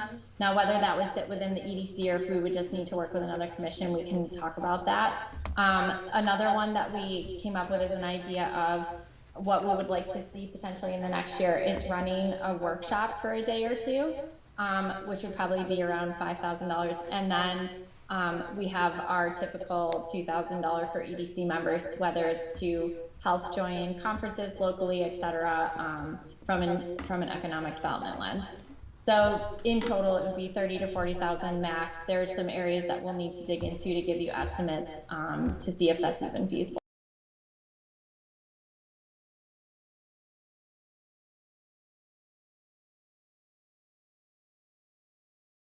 No, go ahead, sorry. I was just gonna make a comment about the signs, because every time I drive up Sand Hill and I see those Saxon Hill Business District signs, one of them's patched together with a new district and the rest of the signs falling apart around it.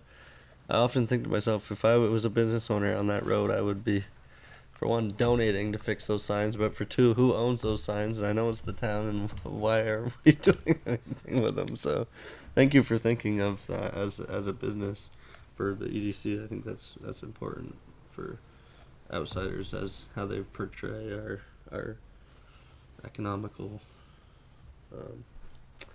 features. For 2 years now, we've heard about improving communication. And I guess I'm concerned that it's taking this long to improve the communication between your committee and area businesses. I think there's a lot to it. I think it depends on what what we talk about when we're talking about communication. So that's why it's an action plan, and we want to make sure that this is actually occurring and not just being talked about.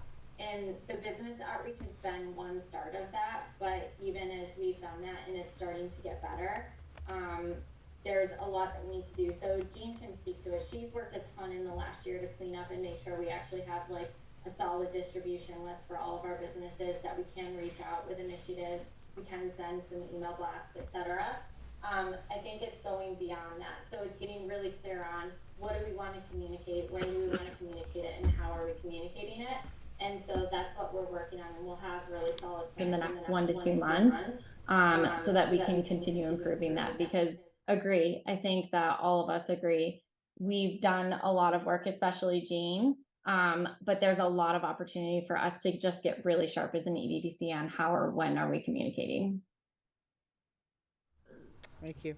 Greg, you want to comment? Yeah, Don, if I could add to that, I think when Rebecca's talking about improving communication, it's not that it hasn't happened already. I think it's going above and beyond what has been done, and Rebecca just hit on a lot of it, but I think there's been vast improvements in the past couple of years since Gina started with the EDC, others just in terms of maintaining, building those relationships with a lot of the businesses in town, whether that's the Essex Experience, a lot of the Saxon Hill areas, when the local options tax was rolled out in Essex Junction and a lot of the businesses in town were charging it, we had a lot of outreach, Jean, the EDC, Tammy doing a lot of communication to a lot of our businesses. So it's there, it's happening, it's building. Can it get better? Yes, but don't take that to mean that nothing's happened or that there haven't been any improvements, because there's just been a lot, I think. Okay, but we never hear this, Greg, is what I'm saying. Okay. Until they come and do a presentation. Yeah, we're improving communication, but as a board, we don't hear it.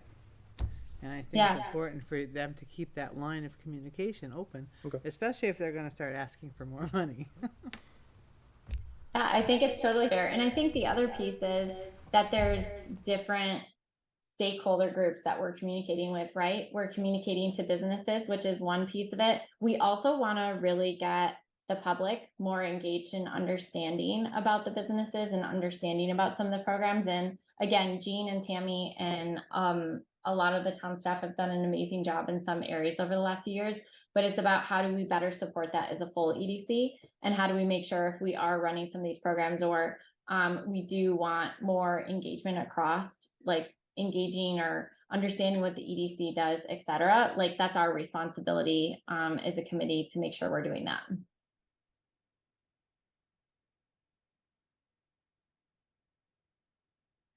List anywhere of all the businesses and the services that they provide in Essex, easily accessible on either our website or your website?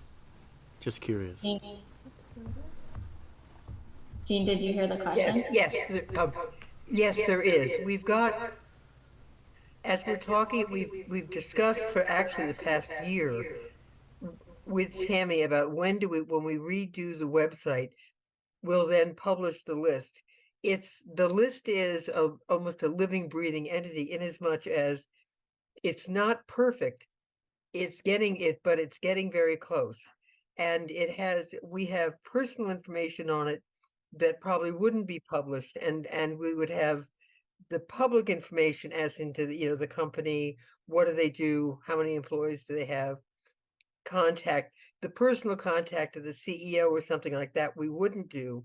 We're also developing for the police department a side list of emergency contacts for, like, if you've got a business, they may have your home number, but you may have someone on site who, if there's a break-in, they really want to contact. So we're sort of working our way through that. So, and then when we do get it up on the website, we'd like to put it a place where you can, if your business is not listed, to put the information in there so we can get it and I can circle back and get you listed.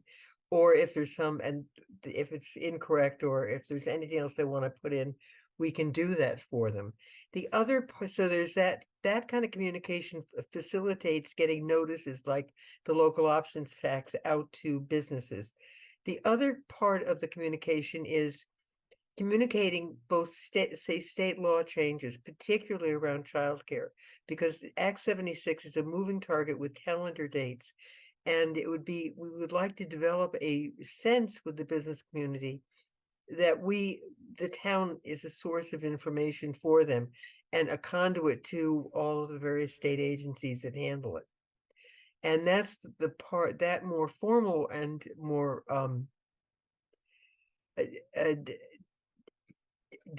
defined kind of communication is what Rebecca's talking about is we're going into, so that our communication both through the media that we have in the town with Facebook and posting, and also with our actual website, and then with regular communications with the businesses vis-a-vis whatever their special interests are.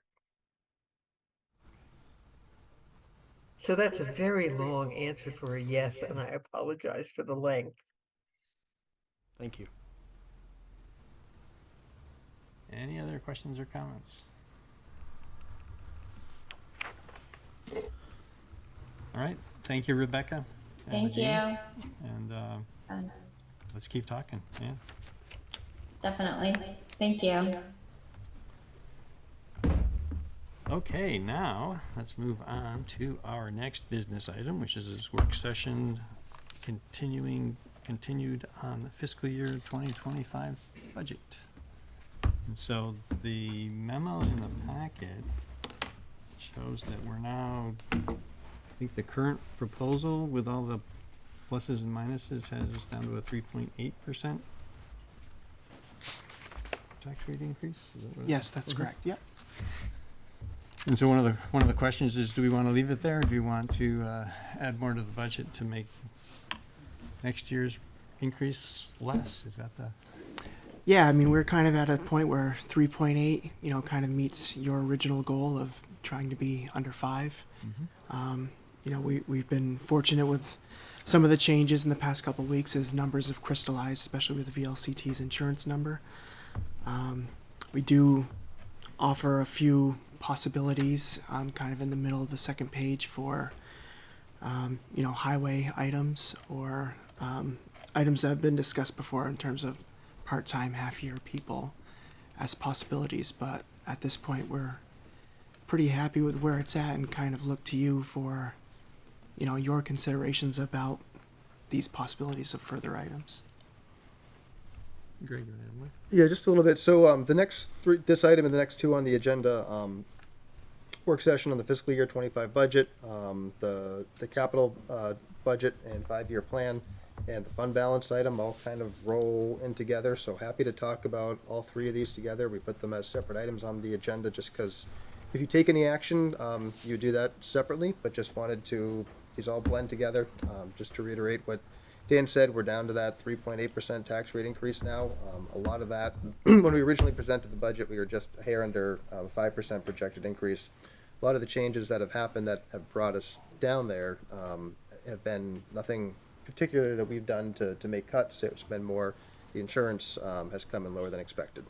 We hadn't budgeted for fuel costs for the police and getting some of that revenue shared from Essex Junction. So some of these things that we're reflecting changes that have been made, but it's not as if we've made major adjustments to service levels or fund balance assignments or capital spending. So had we known some of these things before and we're targeting a 5% increase, we might have proposed and presented the budget a little bit differently, whether that's fund balance, capital transfers, staffing changes and adjustments, looking at that 5%, again, with the idea of helping services, maintaining service levels, improving services in fiscal year 25, and setting us up for future years.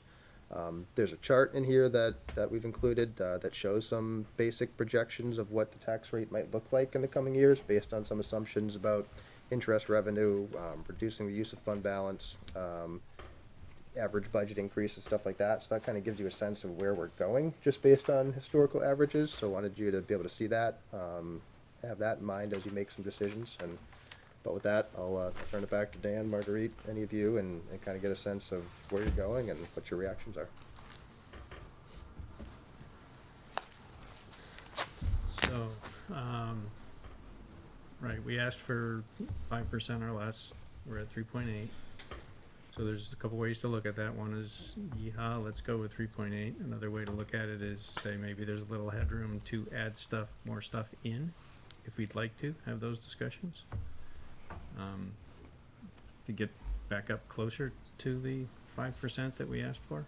I don't know how anybody thinks about, have any thoughts about that? There's a couple suggestions in here, the memo about what might be added back in. There's a highway construction services of 14,475. Is that, am I reading this correctly?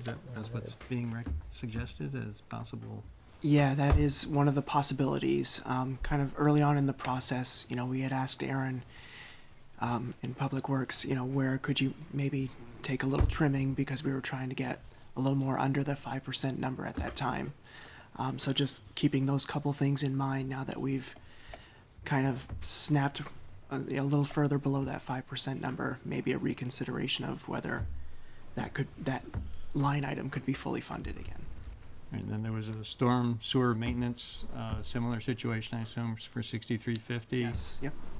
There are the 2 half-year part-time positions that were added. I've actually, or during this discussion, commented about or asked about the impact of making those full-year part-time positions. That's just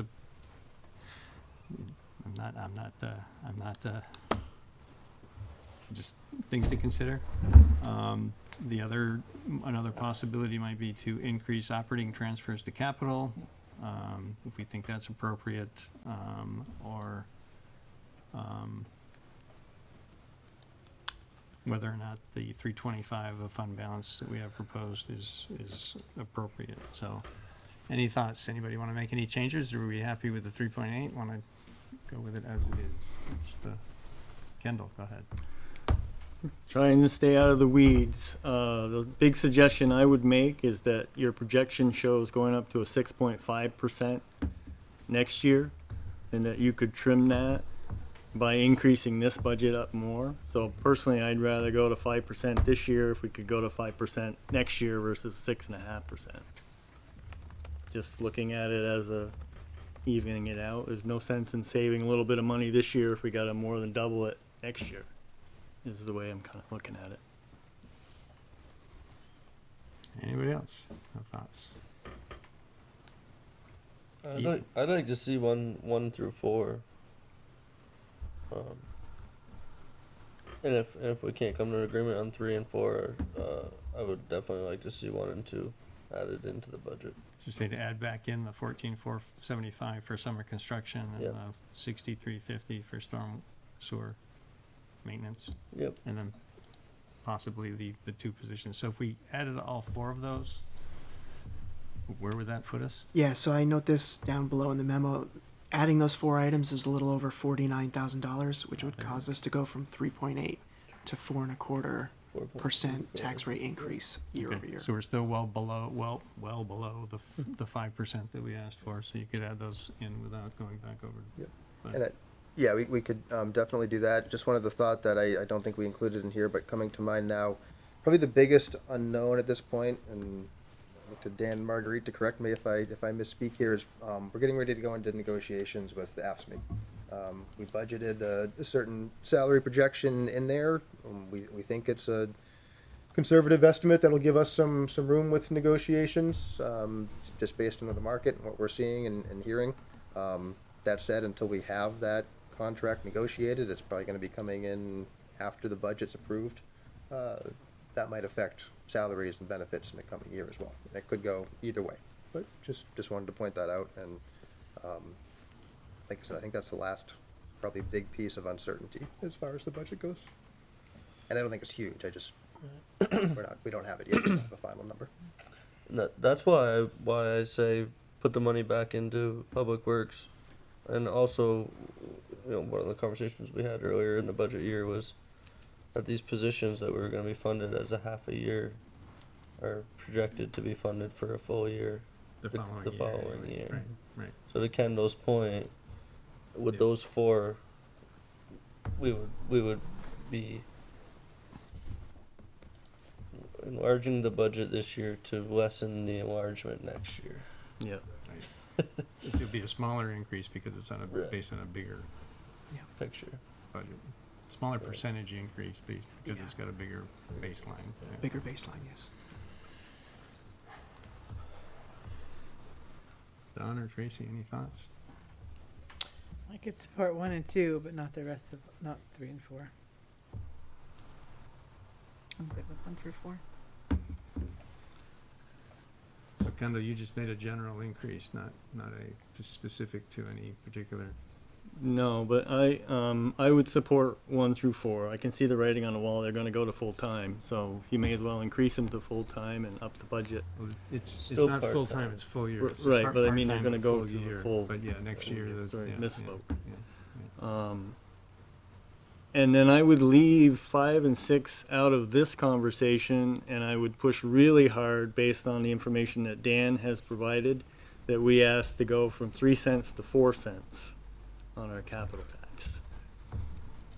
And he said to tie it all in on one. Yeah. So I think we should have all the discussion before we make any motions in case they change our thoughts on any of these things. And so the sense I have is that there's a willingness to support the 4. There's a consensus to support, not a unanimous position to support adding the 4 back in, which adds in the 49,351.81. Changing the proposed tax rate increase from 3.8 to 4.25. And so, we can set that aside for now. Then, we can certainly talk about capital as well. There is a request, right, to go to add the extra half penny that we declined to ask for last year. Kendall has proposed actually making it a full penny, additional full penny, moments ago. There is, combined with all this, the proposal for fund balance assignments that includes, relative to what we talked about at our last meeting, the capital funding, there's the capital funding for FY25. The 3 cent capital tax generates 486,838. We've got 470,000 of operating budget transfers. And then there's an additional 770,983 of fund balance transfers into, proposed into, which we would have to approve, into various capital funds for a total of 1.7, or 1,727,821 requested capital funding within these, 3 agenda items here, between the capital tax as it is at 3 cents, the budget transfers, and then fund balance transfers.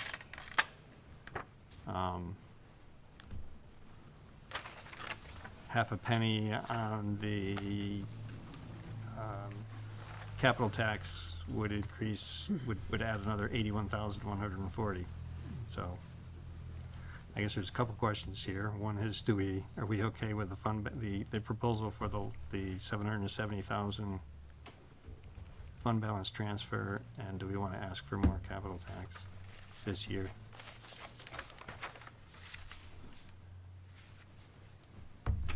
You know where I sit. Yeah. I'm just trying to find the equipment, but I don't see it. Oh, major equipment. I thought we were gonna make change. If you're So looking Public at Works major equipment's right on on the first page of fiscal year first page, it's got the second red highlight on the first page. Yeah, it's in the red. It's overspent already, right? So Yeah, that's why what I had brought up last time was I can't remember which $100,000 we were talking about a couple $100,000 that weren't actually put in the year before. So we were going to use the $100,000 for the municipal building instead of municipal building towards public works, because that wasn't voted on or approved by voters. Well, we have equipment that's trucks that are costing us money because they're past their warranties. That was what I had suggested last week or 2 weeks ago. Was the $100,000 from the Newtown Municipal Complex to be transferred to Public Works major equipment? Isn't that what this is? No. So this Here's is your debt. here's your hundred. transfer Here's down here. right, but here's your $100,000. Right. And we're taking that out and they're putting it, they moved No, it. that's staying there. And this, right? Am I reading that wrong? Oh, I see what you're That's saying. right. Yep. Right, so yeah, there's a table in there on the, you know, this is harder. I got confused in the packet on the It's computer hard to work through the packet. because I was like looking back and forth from one to the other, and I was like, I don't know what's what. I'll just ask him on Monday. Yeah, so I guess the question I have is that the table that's in the memo Yes. in the Fund packet balance for assignments. fund balance transfers, is that reflected in? So yeah, yes it is. So if we're gonna make a comparison between the proposed capital transfers in the fund balance assignments, it is going to be, and I've, within the fiscal year 25 page of the capital budget, the darker green shaded items are representing those items. So like there's the $100,000 municipal complex one, $100,000 salt shed, $200,000 road reconstruction, $170K plus for public works, $200,000 for fire department vehicles. So those are those 5 items there.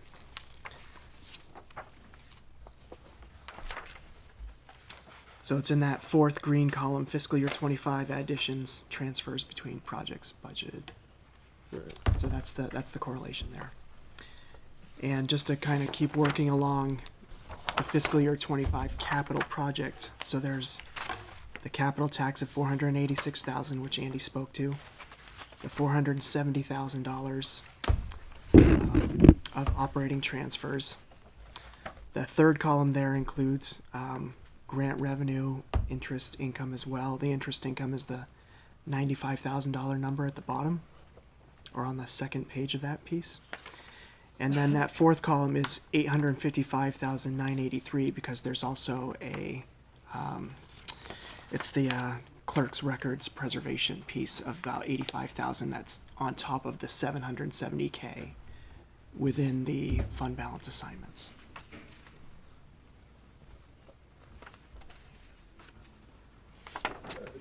Yeah, I just wanted to jump to the last page real quick and just say that out of almost all of these items, between road construction and public works major equipment, there's 6 years shown on the last page, and the only 2 that are negative for 3 and 4 of those 6 years is public works and major equipment.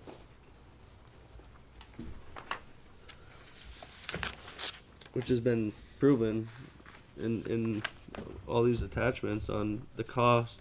If we simply took the cost of repairs and rentals on a simple piece of equipment, such as the backhoe loader, you could break that payment down for 12 months, and it would pay for itself in the first year. If you took that same method with the plow truck, you know, the truck that he's come to us and said this plow truck is 3 years outside of, you know, we realize that we can't keep them for 10 years, we need to keep them for 7 years. Those costs under this plan, the replacement plan that we have here in front of us, are not going to go away because the replacement schedule is not changing because there's simply no funding to replace that equipment. That cost is going to incur every year, and every year you incur that cost, you're losing that money forever when it could be paying a payment for a brand new piece of equipment and save that entire cost of the repair or rental, So or subcontract fee to have that service provided to the town. So one of the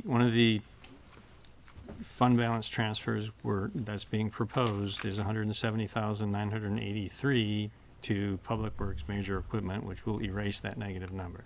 Until next year, you're negative $15,648. Future year 26, you're negative again right off the bat.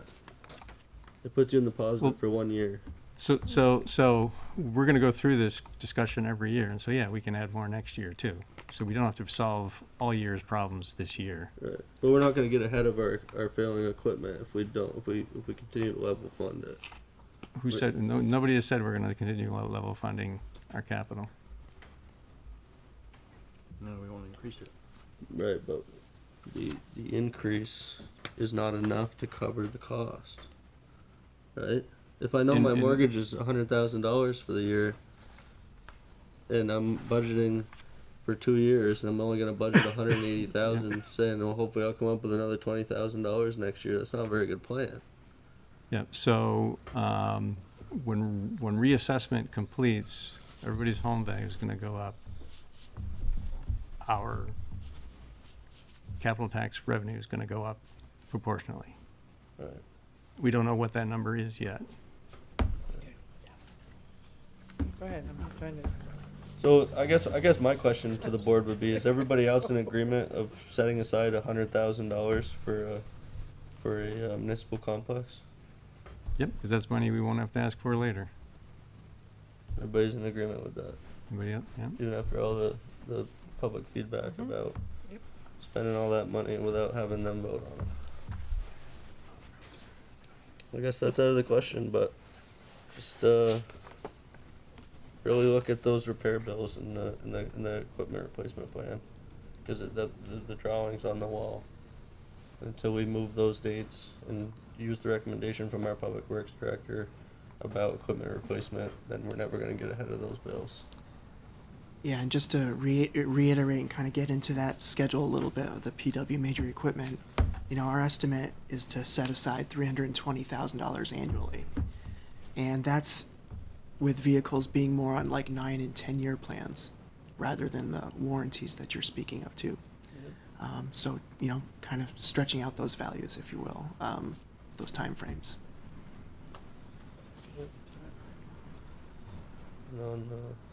And do we have an updated equipment replacement schedule to consider and know the funding ramifications of that and the impact on the repair and maintenance schedules?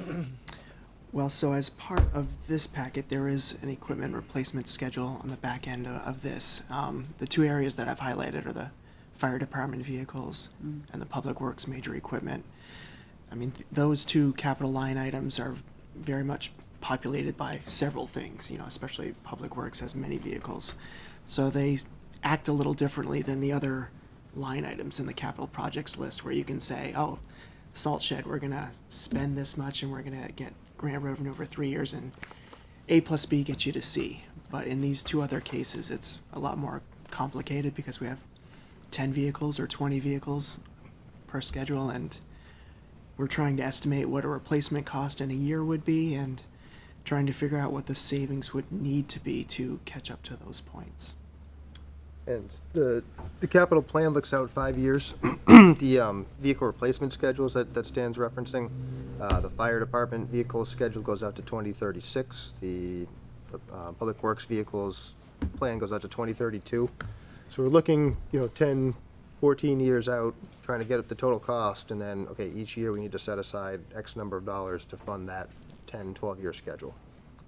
So it's a little bit, and then trying to reflect that into the 5-year plan. So you may not see that spending in the 5-year plan, but if you look at the attached vehicle replacement schedules, that's where you're going to see that spending, see that amount we think we should save each year. And as Dan and Ethan alluded to, that even that's a, It's 10-year schedule as no. opposed to a warranty. There's $100,317.31 in maintenance here, shown in the packet. And I hate to keep poking at it, but there's a $15,000 backhoe in there that costs us $7,675. That's a payment for a year on a brand new piece of equipment. That you wouldn't need. You go into the subcontracting. There's subcontracting in there for and that's not the repairs on the backhoe. Doesn't include the rentals. I had it added up there, so that's another $3,400 and another. No, that's $22. $5,372 So you're $13,000, and then you've got subcontracting bills in there, in total of $13,000. So you're $26,000 on one piece of equipment. So what's your proposal? What do you want us to do? Somehow put more money into the public works so they can replace some of this equipment sooner than 10 years. Because it's costing us, between rentals, maintenance, and subcontracting, without getting a complete breakdown on every single job that they did, it's in tune of $150,000 to $175,000 just in public works, not including Parks and Rec. Parks and Rec is a lot harder to look at when it comes to mowing equipment, things like that. But there's, $15,000 in equipment breakdowns there. So, as somebody that owns equipment, at a certain point in time, if it costs $10,000 to operate a piece of equipment every year, just to operate it, and then you have another $25,000 in breakdowns, but you can own a brand new piece of equipment for $20,000 a year, that's $10,000 savings every single year. Right, so are you suggesting that we throw all this away and come back with a new plan that fits? I'm just trying to. I just don't know how. I'm suggesting we put $100,000 in public works instead of into a future buildings. Instead of into a future building, and Okay. if you want to keep the future building, then I don't know where that $100,000 comes from, because the salt shed is the next in line to be replaced. So let's ask the question, what's the And that was for- consensus that was for about grant. setting aside $100,000 for future municipal buildings? Anybody? I think it's essential, personally. I didn't hear the question, I'm sorry. Are you okay with setting aside $100,000 for a future municipal complex? I was, Yeah, so, but I also see the need for what Ethan's talking about. yeah, there's a lot, there's more capital discussion needs to be had. I totally agree with that. So we've got a couple of questions here in front of us. One is, we've got this fund balance money that we could put towards some of that, and we need to decide whether we're okay with what's proposed there, or whether we want to propose something else. The other question is, do we want to ask for additional capital tax this year? That's the recommendation from staff. Last year we chose not to do that because of this reassessment thing, that we don't know what the impact of it is going to be, and then once we know that, then maybe we can have, So the question is, do you want to ask for that extra penny this year or some other time? Yeah, we're going to have to ask for more money at some point. Question of how do you want to do it? We could also increase our operating budget transfers. So there's multiple ways we can get there. We could also consider a local option tax.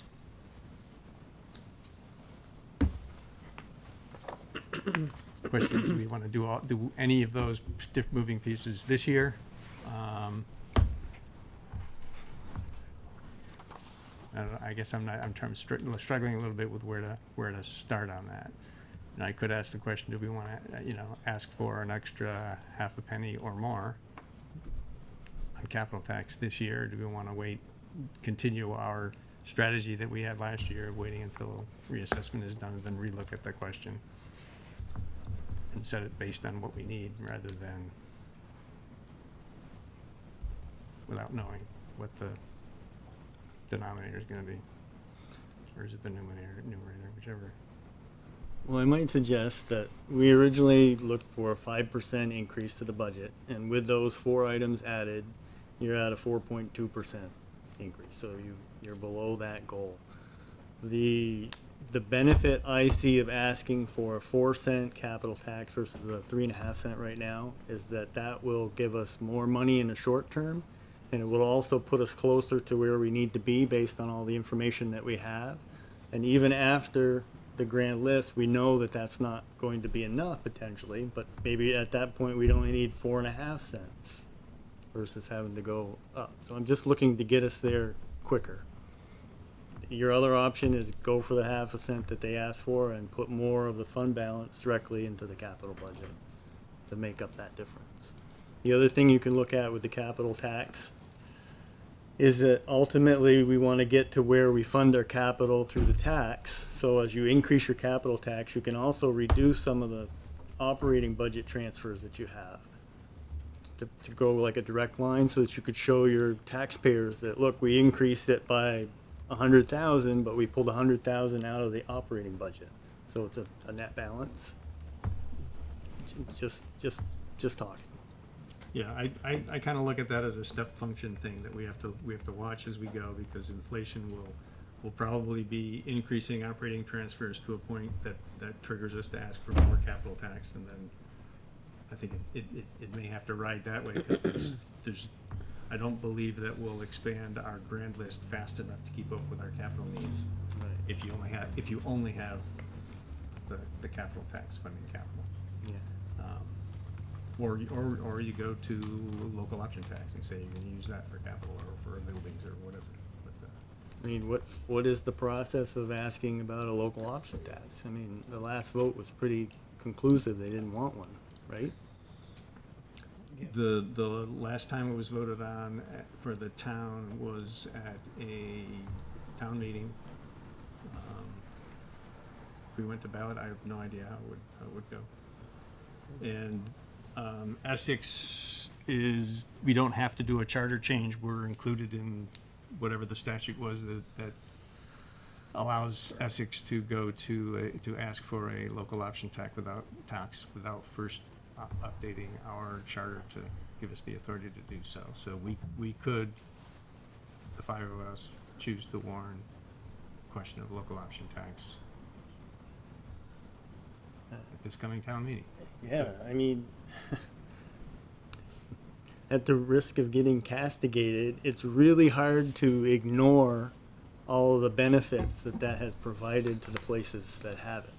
I mean, every year you read that they got X thousands of dollars from their tax. So we didn't warn that we were going to have a local option tax discussion today. I'm just saying that that's an option, but yeah, it is something we could look at. Tracy. So I may be missing something. It's been a week, and yes, I understand it's only Monday. So if we're paying in maintenance costs, repair costs, rental costs, more than what it would cost to buy something new, the piece that I'm missing is why we would add more money to that equation, why that wouldn't just be handled through process. Stop paying the maintenance, stop paying the repair, and just go out and buy a new piece of equipment.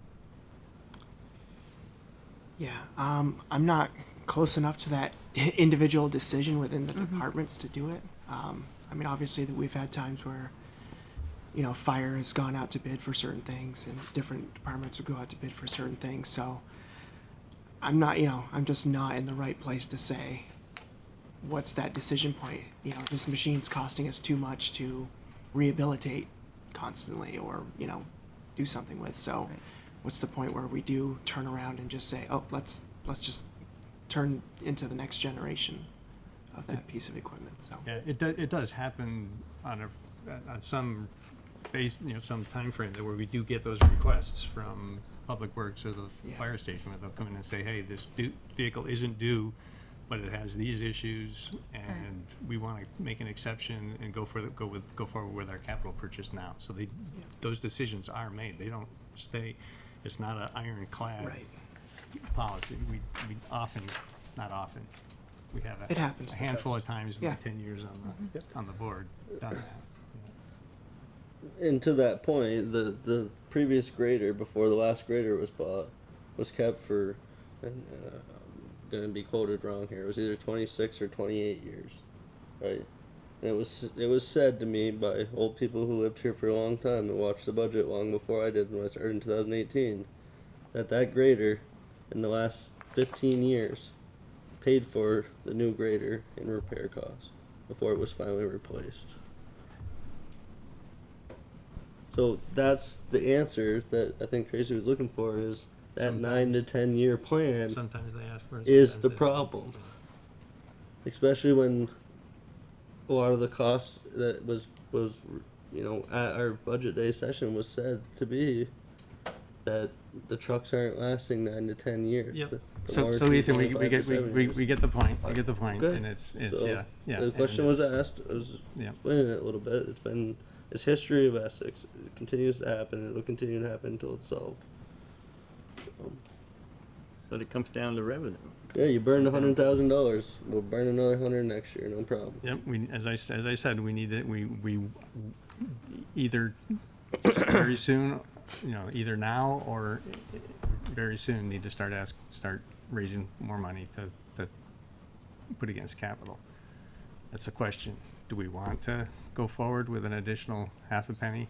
We are doing a very large transfer into capital from fund balance, which you could say, which I would say covers us for the coming year, so that we are another year ahead, that maybe we'll know more about the reappraisal, and can then make a decision on where to set the tax rate rather than going to I consider it an arbitrary 3.5%, but extra penny. But what do other people think? My concern in asking for any kind of increase is that you have to look at that 18.5% education, There's that too, yep. and people are gonna look at, one tax increase upon another tax increase, and you're gonna get, Yep. it's gonna be And no all the way across, so. People will say, you just asked for an extra penny last year, why are you asking again? Exactly. Yeah.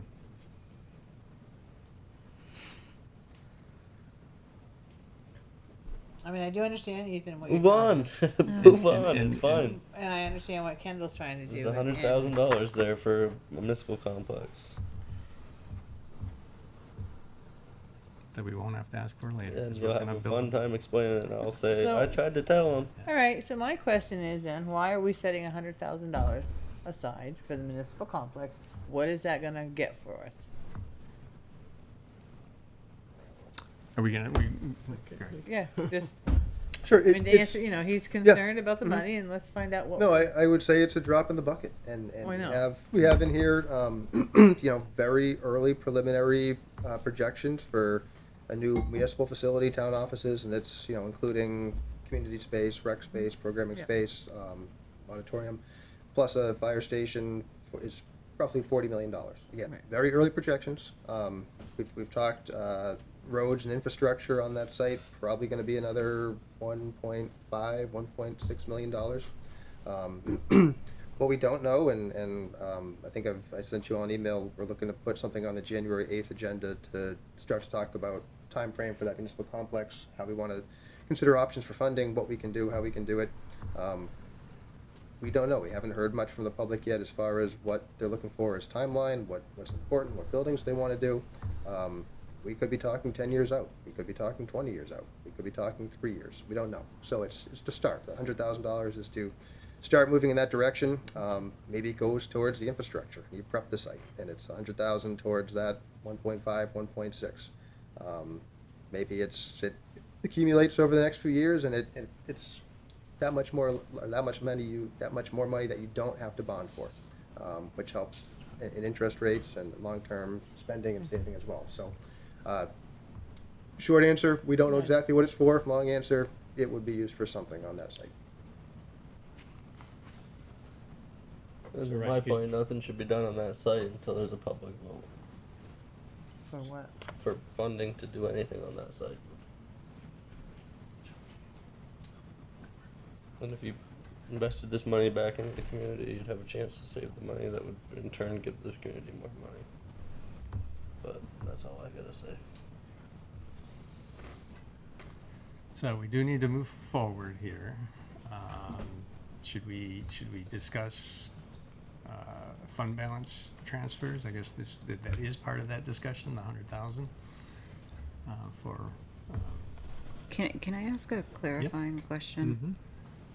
So we've already added $170,983 to Public Works major equipment, right? That's part of the- 170,000 is one of the items as a proposed capital transfer, yes, from fund Okay. balance. Okay.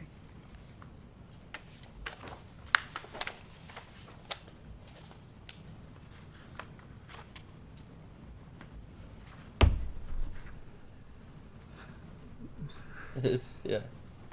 I won't even say it. It's So- projected to be so, negative in future year 26. So I guess does anybody have any concerns with the proposal for what to do with the fund balance proposal? The one concern I've heard is the 100,000 set aside for future municipal buildings. Are we okay with all the rest of it? I'm not hearing any objections, so I'm gonna assume yes, that we would support this. Do we want to have more discussion about this 100,000 for the new municipal complex? Do we wanna point it somewhere else, keep it in our pocket as, just as a future tax relief? Do we wanna do? And that $100,000 could be spent for community outreach, surveys, sessions for prioritizing Can where capital funds be spent? could that be? on Yeah, that? it'd be going towards capital as way it's proposed now. I think if you wanted to be more operating outreach and engagement, I would recommend that it be set aside towards that specific thing. 'Cause right now, it's directed towards capital, which is more restrictive. Right, so site prep work counts as capital, but I think communications with the public is probably, Okay. is not gotta be an operating expense. Thank you So for we that could designate that clarification. $100,000 for operating expenses associated with right? Yeah, and at first blush, that would be a very high number for, as far as It doing would outreach be. and engagement. I don't know It if we would need be. that much. Yeah. It would be, right. Spent it all. So thoughts on that? We wanna move that 100,000 to something else, or are we okay with where it is? I've heard concerns on both of these. I'm okay where it is. I am too. Anybody else okay with it? I'm good. All right, so we have a consensus that we can agree on the proposed fund balance transfers as proposed in the memo. Now, the other question that we've been asked is whether to ask for another half penny of capital tax this year. I've heard Dawn say she's not in favor. I'm not in favor. Nope. Can we make that up with a fund balance transfer? So it is the additional 700, the 770,983 that for capital transfers is quite a bit more than half a penny. Half a penny is 81,000. So this is 9 times that. Yeah. Okay. And half a penny's only $81,000. Yeah, half a penny is 81,000. And I totally understand and support the fact that we need to revisit the capital question in the next 1 or 2 years. Unfortunately, we won't know the reappraisal until the following year. Right? Next year, we're going to be in the exact same position we are in today, and not knowing what the reassessment. I thought it had to be done by July, the end of June 2024. 25. 2025. It was 25, okay. And you'll be looking at a public work budget of negative 15,648 for capital for future year 26. But I'm not in favor of the capital tax if we're gonna transfer the money other places. Okay, so I think Consensus. we have the 3 questions we need to answer. We need to do the appropriate motions for it. So, Where do you want to start?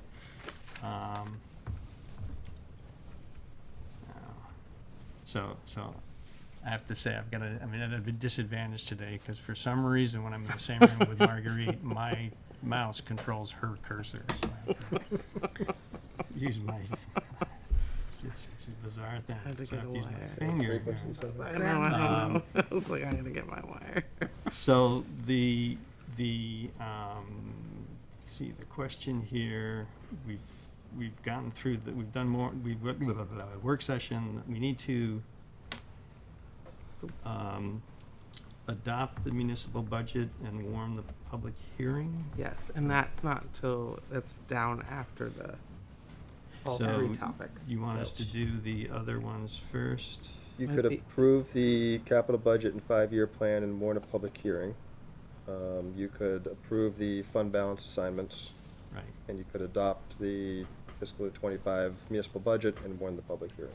So we'll have public hearings on January 29th for capital and operating budget. The fund balance, you don't have a public hearing for that. That's just a decision Right, tonight. right. But you approve, you give your approval to those budgets before you warn the public hearing, then you give final adoption after the public hearing. Okay, is there a recommendation? Well, I was going to ask one more question about the budget from staff. Is there any other item in there that you would recommend that would get us closer to a smaller increase next year that you know is coming? I would say those 6 areas that we identified are the areas where you'll have to make up less of a gap next year. So those are the areas where the biggest leap would be. I think Pretty so. much more. I think that's, yeah, reasonable to say, to, you know, having, just to investigate these and, you know, knowing that a couple of them were already on the table to begin with, and then, you know, the consideration of the half-year part-time. Yeah. Thank you. That works.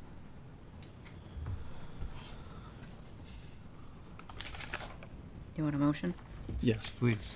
I move that the select board approve the FY 25-29 capital plan and schedule the public hearing as proposed by staff. Is that for January 29th, 2024? We have a second. Second. Thank you, Don. Does that motion satisfy our needs? Okay, Motion any made. further discussion about, so was it approve that you said? Approve. Is the right language to use? Yes. Yes. Then we adopt it. Sometimes adopting is later, okay, so approve, just making sure we're. Yeah, it's good enough, yeah. We're all kosher and good.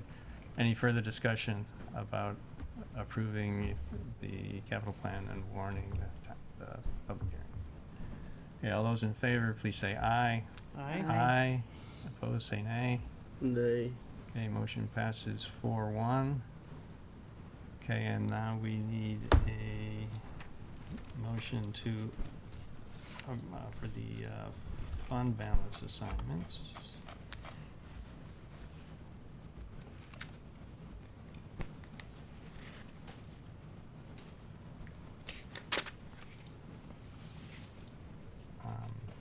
Actually, before I do that, we didn't open up we will have a public hearing on the capital plan, so but on this one we won't. So anybody have any comments from the public about fund balance assignments? I'm not seeing any hands, so let's go forward. Find the motion? I think I found one that will work. I move that the select board assign the FY 23 general fund balance as recommended in the packet. Thank you, Tracy. Is there a second? Shouldn't there be an amount in there? There is an amount overall that's In the amount here. of- There's a, yeah, the grand total that is shown here is $6,383,742, which was my estimate before receiving the audit draft. And then on page 3, I've listed out the numbers independently by the categories as was requested earlier.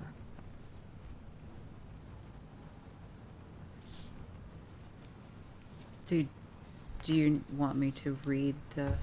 I'm just curious if this is going to the public, if they need to know the amount of fund balance you're transferring. So it's documented in the memo that's in the packet. Okay, I didn't know if I had to be part of the motion. I think that should be It's adequate. broken out. Typically done it that way? Okay, so we have a motion. Do we have a second? I'll second that then. Any further discussion about approving approving the fund balance assignments? That leaves 15% in the fund balance after that. Unassigned. Yes. Unassigned, right? Which is our emergency fund. Correct. Which we can then assign. You can assign, we can choose to assign it if we want to, yes. Yeah. Okay, all those in favor of approving the fund balance assignments, please say aye. Aye. Aye. Opposed, say nay. Nay. Okay, motion passes 4-1. And then, on the budget, we also need to, is it approve or adopt? Adopt. Hmm? That one says adopt. This on one the says budget. adopt, Yeah. and also warn a public hearing for the 29th. Mm-hmm. And also need to reference the additions that we talked about this evening.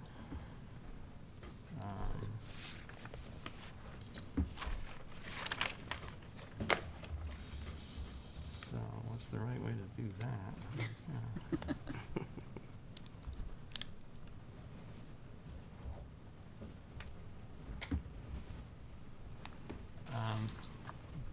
Maybe I'll try to make, I'll go ahead and make the motion. I make the motion that the select board adopt the FY '25 budget, adding in 14,475 to highway summer construction services, $6,350 to highway storm sewer maintenance, and increasing the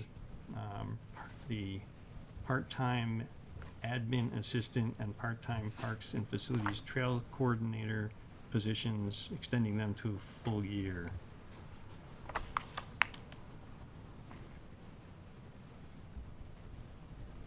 The motion? Yeah, and also to schedule a public hearing for January, no, is it January 29th? January 29th. Is there a second? I'll second. Thank you, Kendall.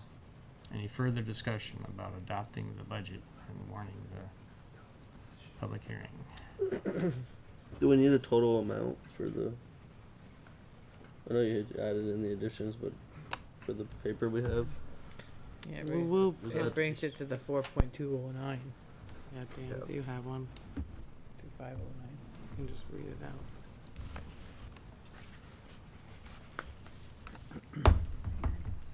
Is there an amount with the 49, 351.81 added? It would be $16,057,069 plus. Yeah, so I get to a total of 16,106,421. 16,106,421. In the amount of 16,106,000. 421. 421. $421.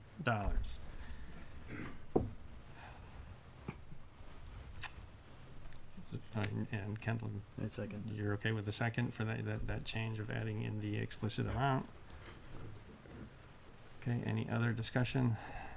All those in favor of adopting the budget, warning the public hearing, please say aye. Aye. Aye. Opposed, say nay. Nay? So, I didn't, Aye. you said aye, okay, so motion passes 4-1. And, I think that's it for those agenda items. And so where are we? I gotta get a drink. Next Resolution. business item is consider approval of resolution in appreciation of Robert Whitten. So moved. Do it that way? No, thank you, Don. Is there a second?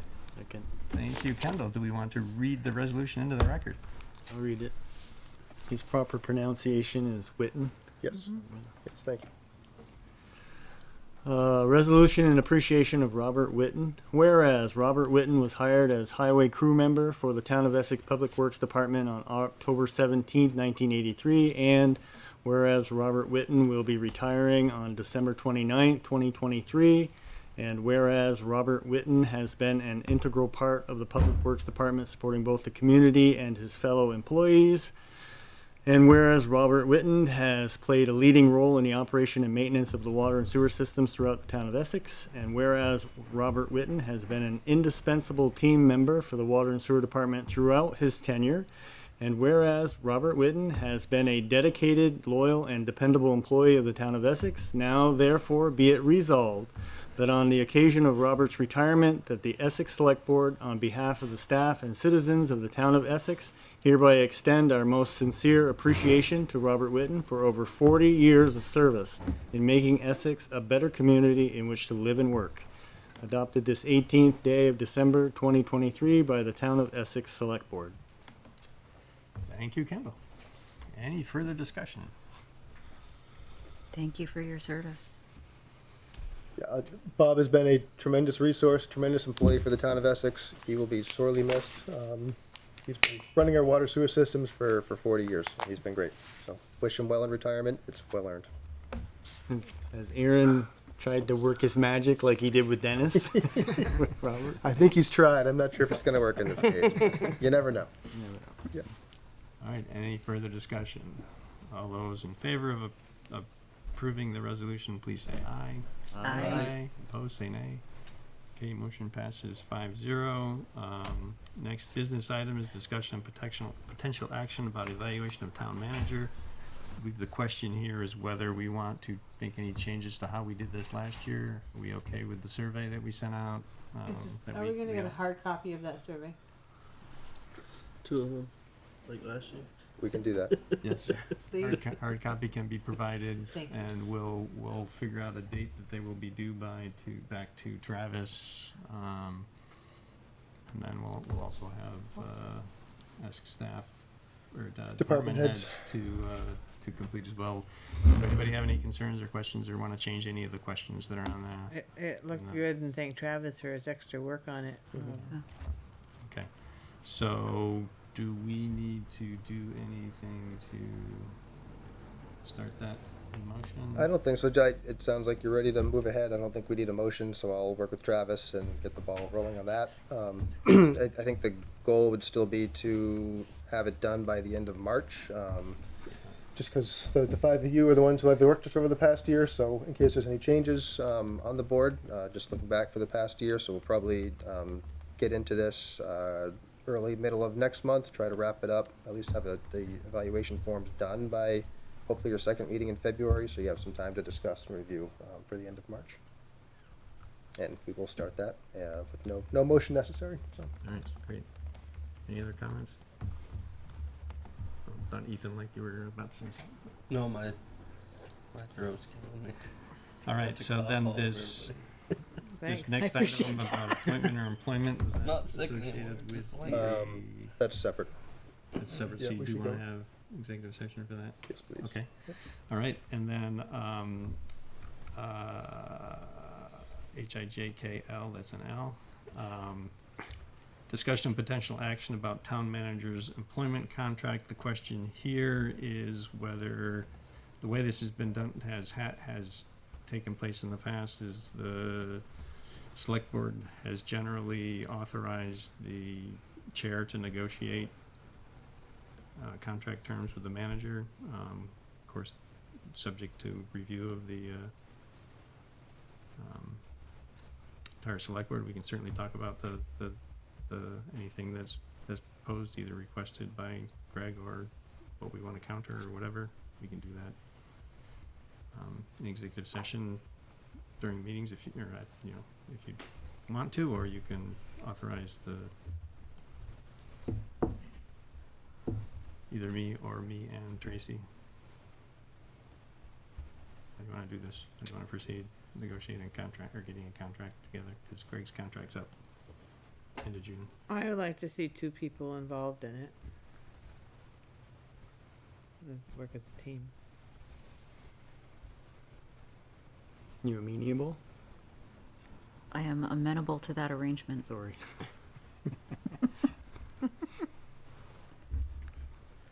So we could have a motion to authorize the chair and vice chair To negotiate the manager's contract? Yep. Make the motion that we appoint the chair and vice chair of the Essex Town Select Board to negotiate the Essex Town manager's contract. Thank you, Don. Is there a second? Second. Thank you, Ethan. Any further discussion? Doesn't seem adequate. Do you want to just negotiate or negotiate and execute? Do you want to bring it execute. back to the board once we've negotiated? I think is I would just a question. negotiate, come back to the board, and then execute. Okay, so this is just to negotiate. Okay. Yep. All right. Any further discussion? All those in favor, please say aye. Aye. Opposed, say nay. Okay, motion passes 5-0. And again, the intent here is to,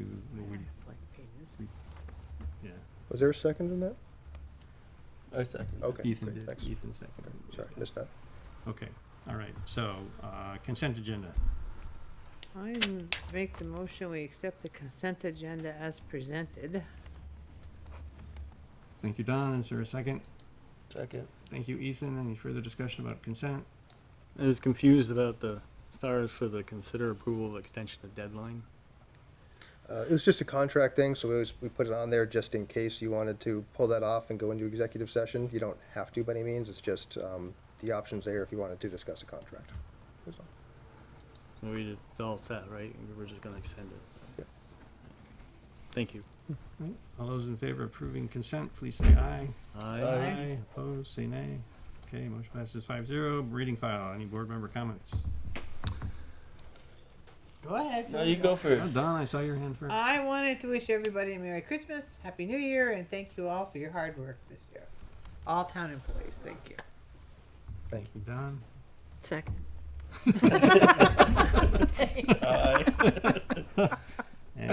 Any other comments? Yes, sir. I had a couple questions.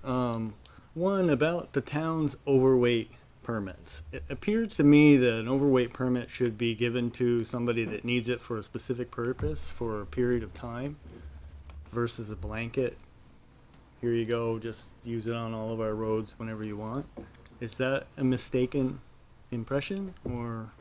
I can get back to you with specifics. My impression was that it's good for 1 year, and it does give them the ability to drive on those roads for that year. In a lot of cases, it's our businesses in town that are driving on those roads day after day. But I can confirm that and get back to you. Okay, I just wondered because it is a valid concern that when you put, I'll use the example of a septic truck.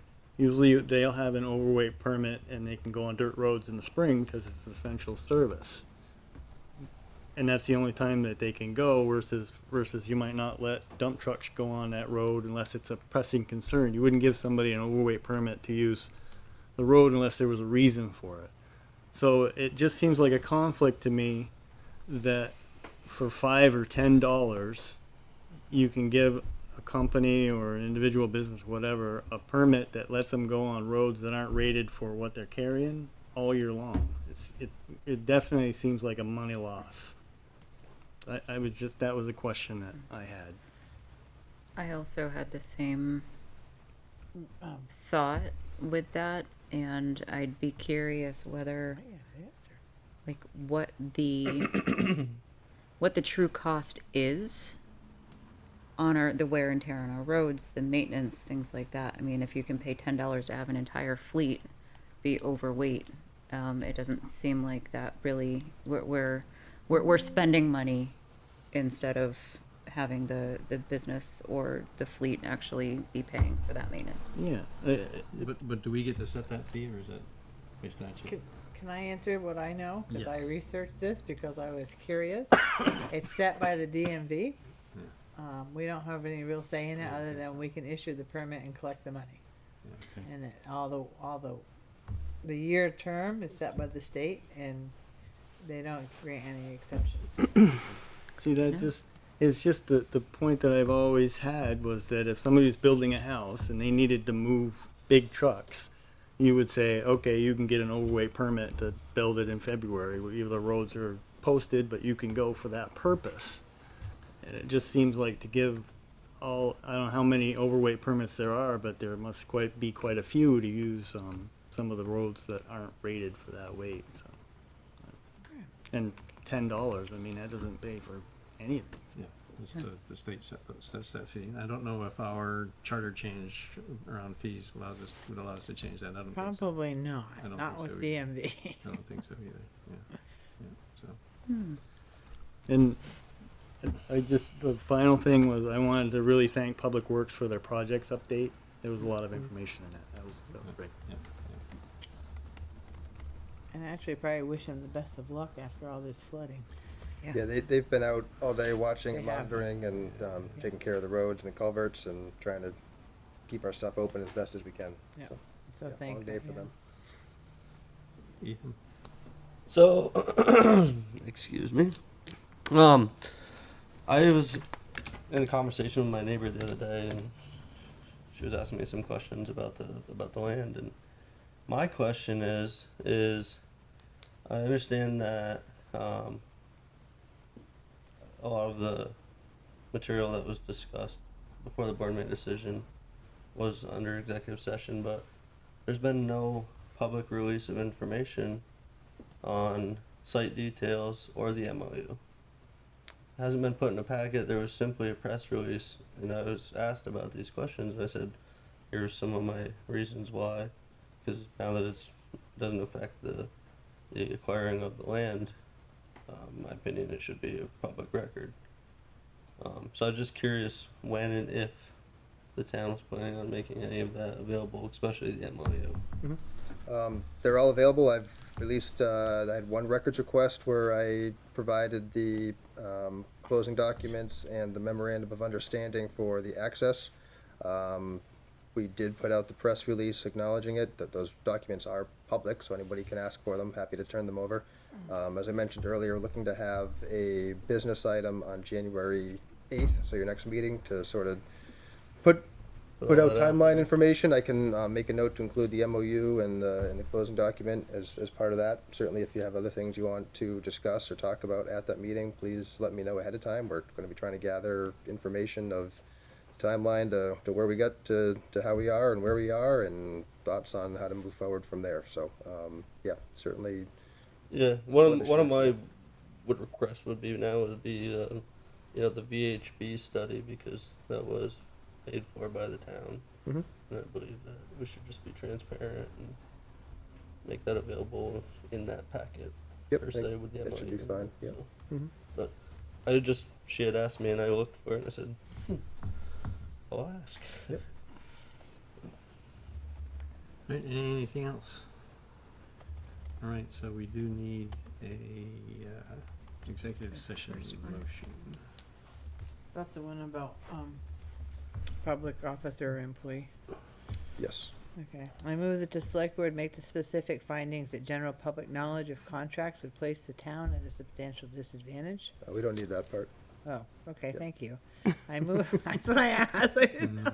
I move the select board enter into executive session to discuss contracts and the appointment or employment or evaluation of a public officer or employee pursuant of 1 VSA 313A 1A and 1 VSA 313A3 to include the town manager and assistant town manager? Deputy. Deputy town manager? Because that wasn't on here, so that's why I'm asking. Yeah, we don't need the contract. There's a couple in there. We don't need the contracts. It's just the discussion about appointment, evaluation of public officer or Okay. employee. All right, thank you, Don. Is there a second? Second. Thank you, Ethan. Any further discussion? All those in favor of going into executive session, please say aye. Aye. Opposed, say nay. Okay, motion passes 5-0. We will, thank you, everybody, for coming, and I don't think we'll be coming back for any more motions, and have a good night, everyone. Again.